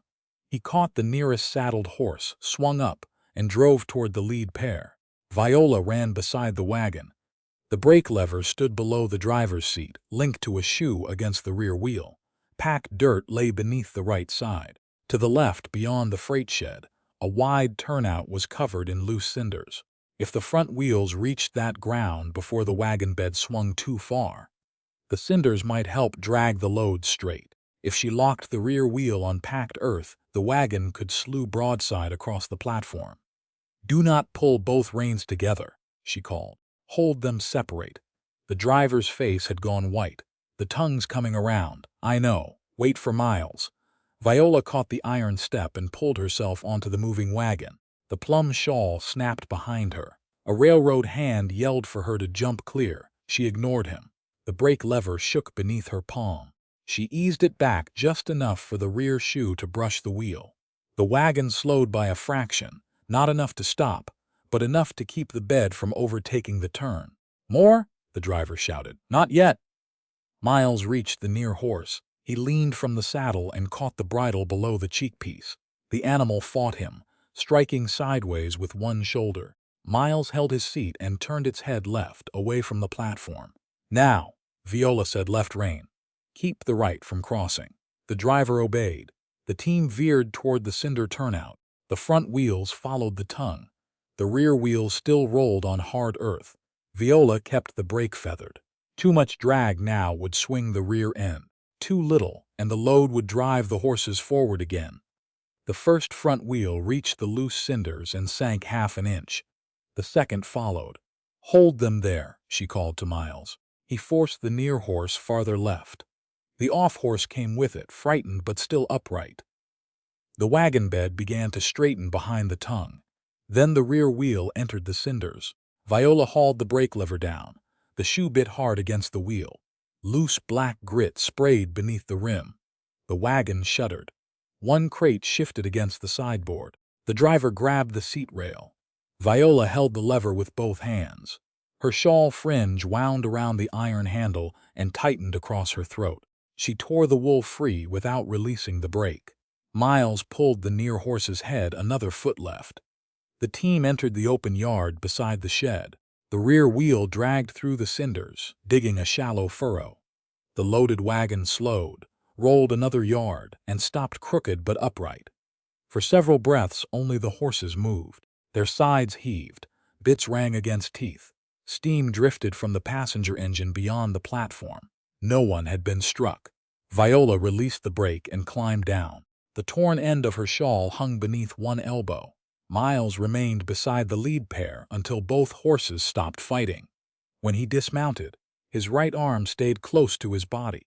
"Your shoulder," Viola said, "strained. You do not know that. I can move my fingers. That proves your fingers move." He almost smiled, but the pain stopped it. Fair Viola turned to the driver. "Unhitch them. Walk them until their breathing settles. Then give them a little water, not a full bucket.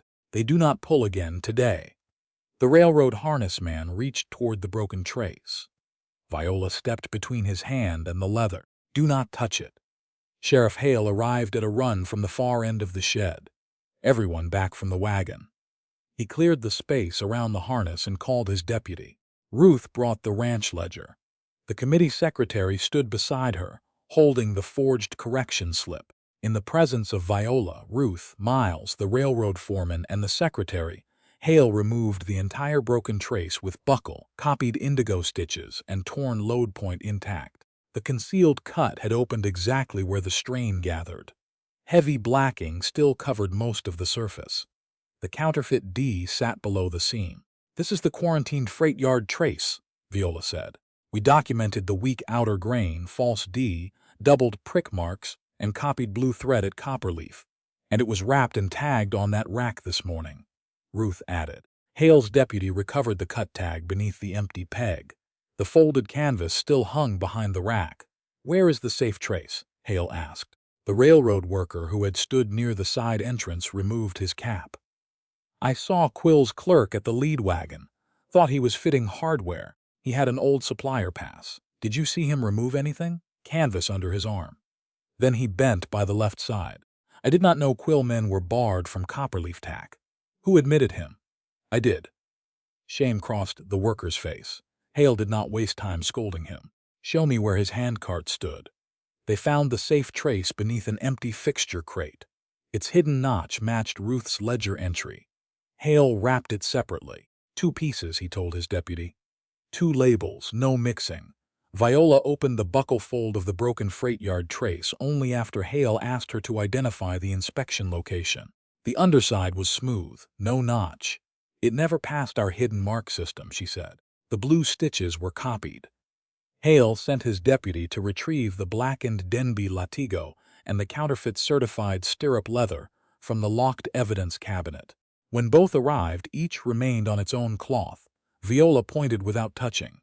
The broken right serif appeared in all 3 false D marks.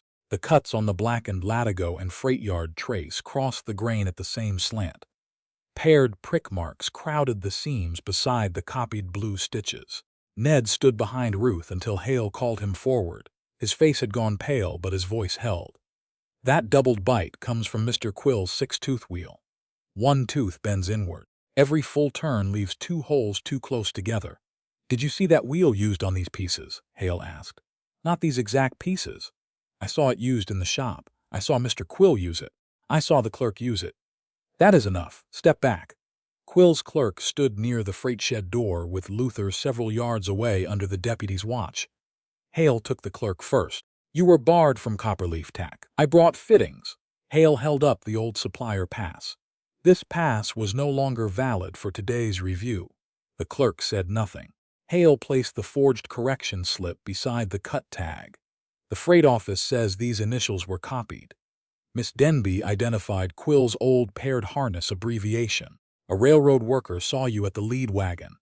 The safe trace was found beneath your fixture crate. Ned Kersey has already given a sworn statement about the demonstration sample." The clerk's mouth tightened. "He lies. Then say what happened." "Nothing." Luther called from across the shed. "The fool acted alone." The clerk turned toward him. Luther's face changed too late. Hale did not press. He let the accusation settle.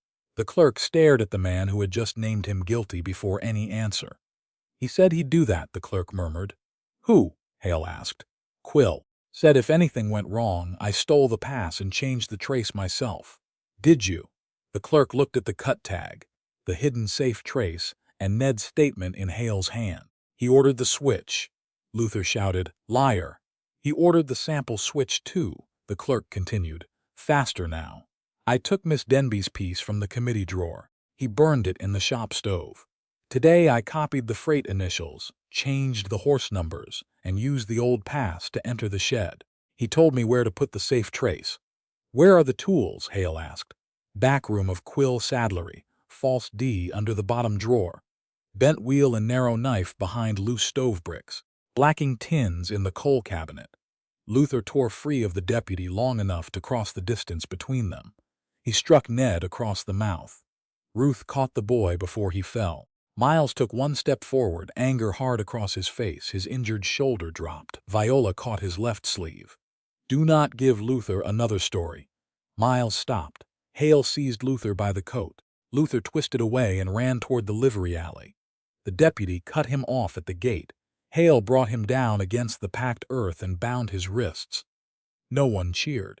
The only sound was the slow beat of a departing freight train. Justice Bell arrived before noon. He heard the clerk's statement, examined the forged slip, the pass, the cut tag, and the separately wrapped traces. On the strength of the clerk's confession, Ned's prior sworn statement, the railroad witness, and the physical evidence, he prepared a written search order for Quill saddlery to be served at first light. Luther remained in Hale's custody for assault and attempted flight while the broader charges were assembled. The Stock Growers Committee met beside the freight table. Its secretary canceled Quill's supplier approval and restored Copperleaf's loading place. "We will warn Associated Ranches," he said. Viola faced him. Warn them to inspect quill-soled tack. Do not declare every piece unsafe unless it is examined. Ruth gave her a sharp glance of approval. Even now, Viola would not replace one useful lie with another. The Cheyenne buyer waited until Hale had removed the evidence. "Miss Denby," he said, "I want to send written terms for winter work, supervisory work, under your own name." "Send them to Copperleaf," Viola replied. "I do not accept employment in a freight yard." His mouth lifted. "That is a promising answer." Miles stood several feet away, with his right arm supported against his coat. He had not claimed the rescue, the evidence, or the committee's reversal. When Viola crossed to him, he asked only, "What do you want done first?" She looked toward the winded horses, Ned's swelling lip, Ruth's ledger, and the road that could now lead either west or away. The horses rested. "Ned seen by the doctor, your shoulder wrapped. Then we finished the work we came to do." Miles nodded. "And after that?" Viola touched the torn edge of her shawl. "After that, I decide what leaving means when no one is forcing me to go." By sunrise on September 22nd, Luther Quill was locked in Sheriff Hale's rear room.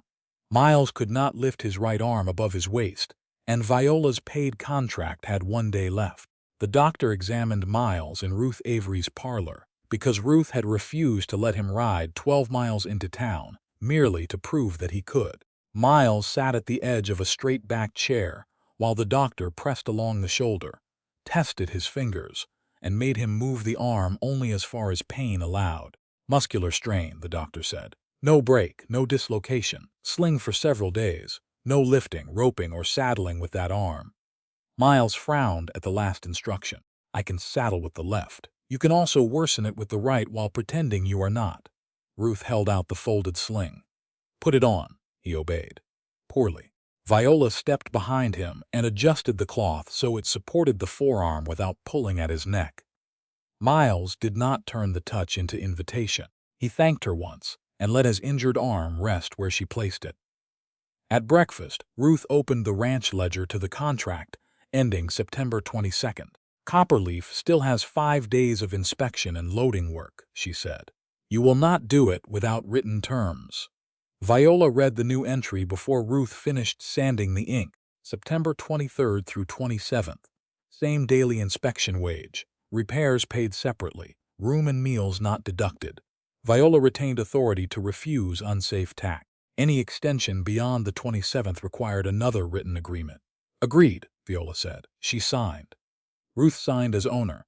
Miles added his name as foreman and witness using his left hand. The letters leaned across the page.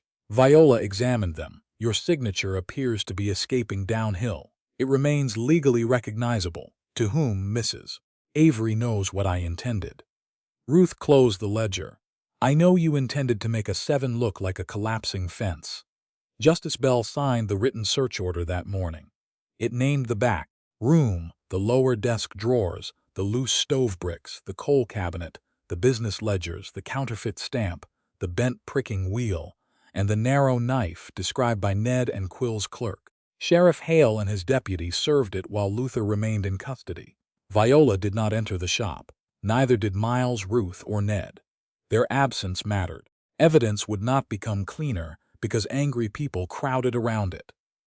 Near noon on September 23rd, Hale arrived at Copperleaf with separately wrapped parcels and 2 ledgers tied in cord. Justice Bell came with him to hear the identifications. On Ruth's office table, Hale placed the counterfeit D stamp first. Its right serif had broken away. Black residue clung to the metal shoulder. Next came the 6-tooth pricking wheel with 1 tooth bent inward, then a narrow knife, 2 tins of blacking, Quill's sales book, and the apprentice wage ledger. Viola kept her hands behind her back. "The stamp can make the damaged D found on the questioned pieces," she said. "The wheel can produce the doubled bite Ned described. The knife is narrow enough to make the concealed cuts. None of those facts alone proves who held each tool on each piece." Bell recorded the distinctions. Ned stood beside Ruth with his swollen lip nearly closed. Hale opened the sales book. Replacement orders rose after every recorded failure. 2 ranches bought new stirrup leathers within days of riders being thrown. A freight outfit replaced 3 traces after 1 failed on a turn. Copperleaf purchases appeared in Luther's hand. Beside several entries stood a small ink D. "What does the letter mean?" Ruth asked. Ned leaned closer but did not touch the page. Mr. Quill used it. For pieces he wanted blacked heavier. Hale asked, "Did he tell you why?" "He said customers remember a name longer than they remember leather." The wage ledger carried Ned's name in a thinner hand. 3 weekly payments had been crossed out without his mark showing receipt. "He said those weeks paid for my bed," Ned said. Ruth's mouth tightened. "Was that in your agreement?" "No, Mom. Then he charged you for shelter after the work was done." Hale closed the ledger. "The court decides what is owed. I cannot hand you money from Quill's till because an entry looks dishonest." Ned nodded. Disappointment showed, but he did not argue. Ruth placed a folded wage paper beside him. "These are your copperleaf earnings through today. Food and bunk remain separate." He counted the coins twice. "This is more than stable work. You cleaned harness, tended 2 frightened teams, helped preserve records, and worked the hours entered beside your name. Then I will earn tomorrow's too. If you choose to stay, I do." The investigation moved back to town. Work remained at Copperleaf. Over the next 3 days, Viola inspected every strap meant for the shipment. Miles recorded from a chair beside the tackroom door because Ruth had forbidden him to turn pain into a contest. His left-handed figures continued to lean. Viola corrected one wagon number. "That is a 14. It is plainly a 17. The 7 has no crossbar. My 7s do not require one. Your 7s require witnesses." Their disagreement ended with Ruth entering the number herself. It was ordinary. That mattered. Danger had taught Viola how Miles acted under pressure. Small disputes taught her whether he could live beside another person's judgment when no one was watching. He did not use his injury to draw her nearer. When the sling loosened, he asked for help rather than pretending. When Viola disagreed, he did not call caution disloyalty. On September 26, a letter arrived from Cheyenne bearing the saddlery buyer's name and the depot clerk's ink mark. Viola opened it in Ruth's office with Ruth and Miles present because she invited them. The offer was better than the freight yard conversation had promised. 6 months. Twice Copperleaf's daily rate, a respectable boarding house paid by the employer. Supervisory authority over inspection and repair. Every approved piece would carry the Denby name. Her original stamp would remain her property. She could refuse unsafe work without surrendering wages already earned. Ruth read the terms and placed the paper down. "You should take it." Miles studied the edge of the desk. "Yes." Viola watched him. "Would you say that if the contract were permanent?" His jaw tightened. "I would not like it." "That is not an answer." He raised his eyes. "Then yes, I would still tell you to take work that does not require you to disappear." "Even if it means I do not return?" "Even then." The truth cost him enough to make the answer believable. Viola signed the contract beneath the window. That evening, she repaired the torn fringe of her plum shawl in Ruth's sitting room. The new stitches did not match the old wool. She left them visible. Her father's original Denby stamp remained wrapped in oilcloth inside the tool chest she would carry to Cheyenne. Miles sat across from her with his arm in the sling and a list of copperleaf horses on his knee. "What is that?" she asked. "Tack reports I owe you." "For 6 months, for as long as the work lasts." He passed her the page. No return date appeared at the bottom. Viola folded it beside the repaired shawl. "I love what I know of you," she said. Miles went still. She continued before hope could make the words larger than they were. "But 22 days are not a whole life. Danger has shown us parts of each other. It has not shown us every ordinary day. No, I will not build a promise on gratitude. You did not buy my staying by helping me stand long enough to choose. I know, and I cannot promise I will come back."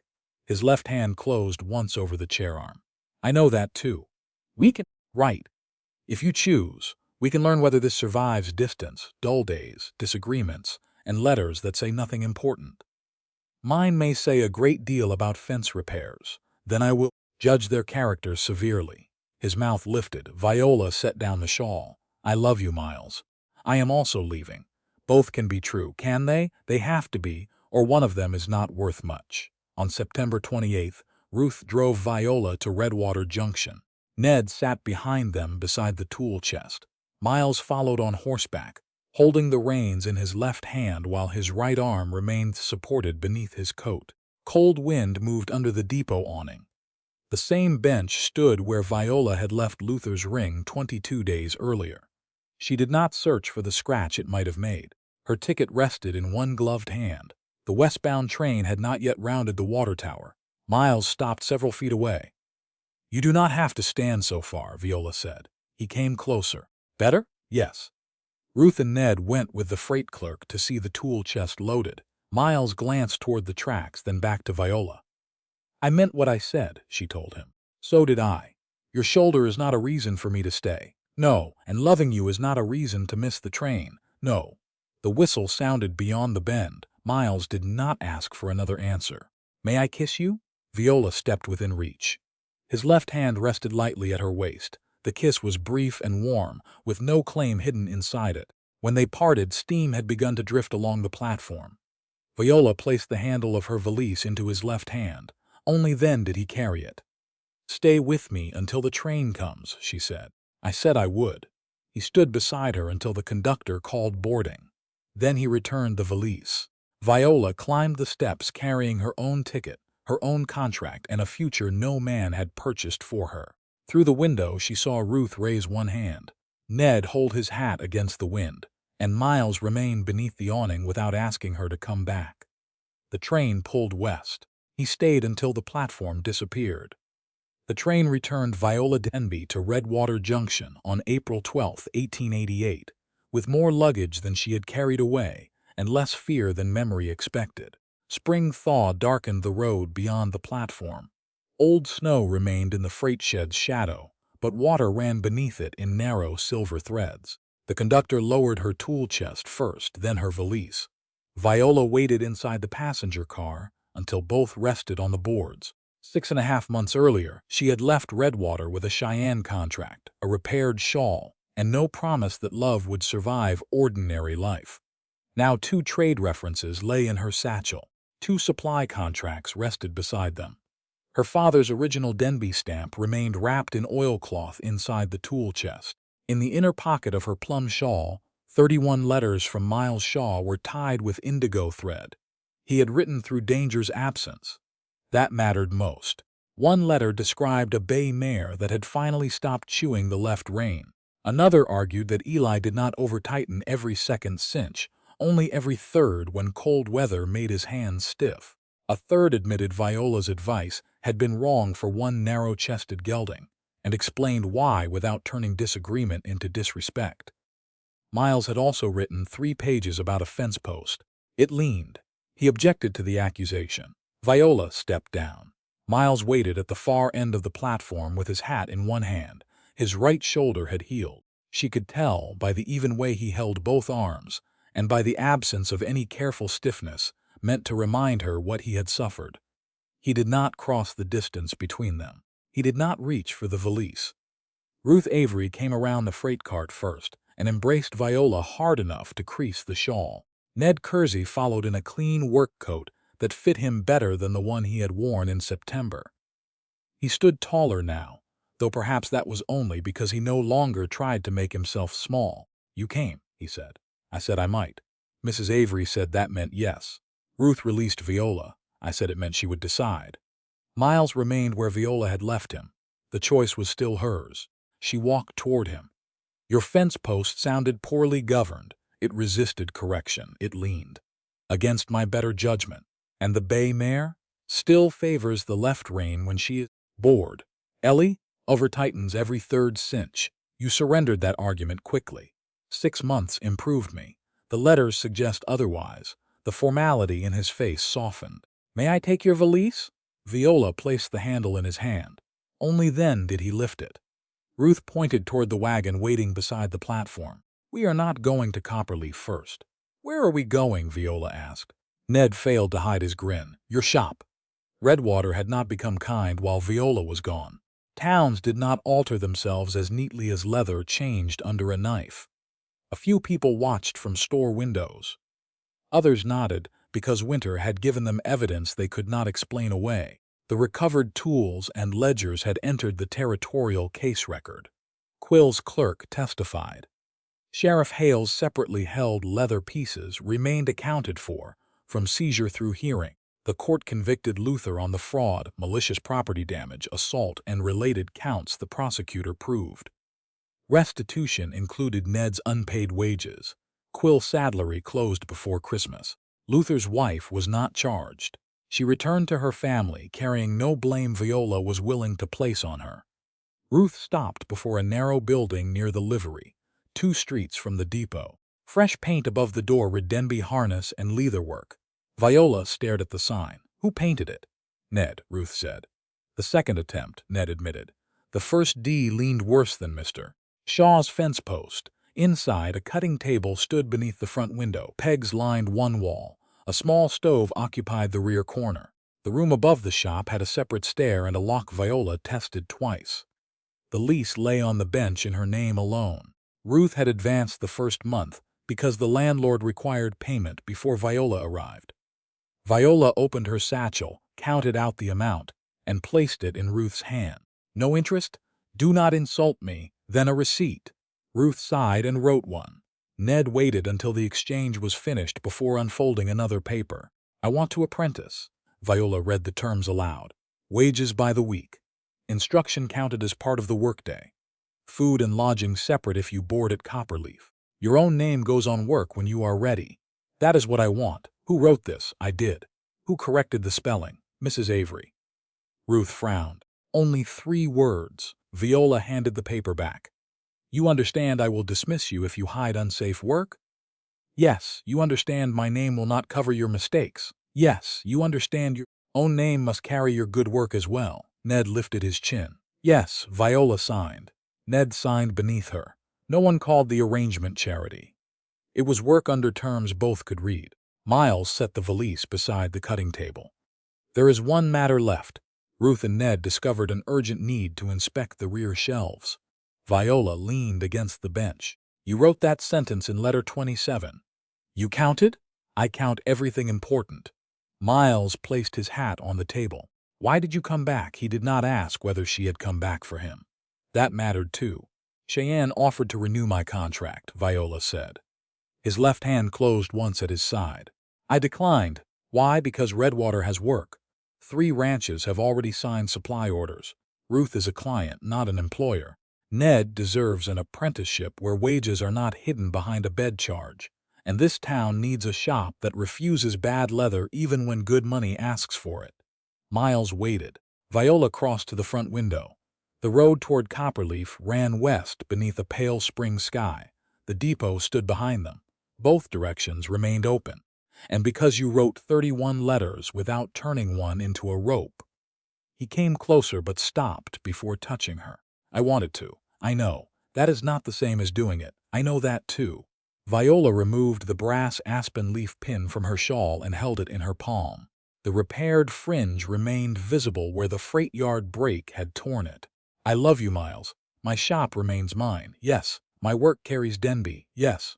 Copperleaf remains Ruth's. From the rear, Ruth said, it does. Viola almost laughed. I am willing to be engaged now. I am not willing to marry until we have had another full courtship season. Miles nodded. Then we do not marry before you are ready. He reached into his coat and brought out no ring. Instead, he held a folded sheet of paper. I wrote the question down because I did not want hope improving the terms. Viola opened it. In his uneven hand stood one sentence. Viola Denby, will you choose a life with me that leaves your name, work, wages, road, and answer your own? She read it twice. Your handwriting has improved. That is not an answer. Yes, the word did not close a door. It marked a direction.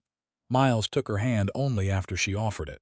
He kissed her once, with Ruth and Ned pretending not to watch, and the shop door still open to the street. Later, when they stepped outside, the afternoon had warmed enough for Viola to remove her shawl. She laid it across Miles's saddle horn herself. The brass aspen leaf pin caught the April light. Her tool chest remained beside the cutting table inside her own shop, the original Denby stamp waiting within it. Behind them, the westbound train released steam and pulled away from Redwater Junction. Viola did not turn to count the cars. She walked toward town beside Miles while Ruth and Ned went ahead. The road away remained open. That was why the road ahead could finally become home.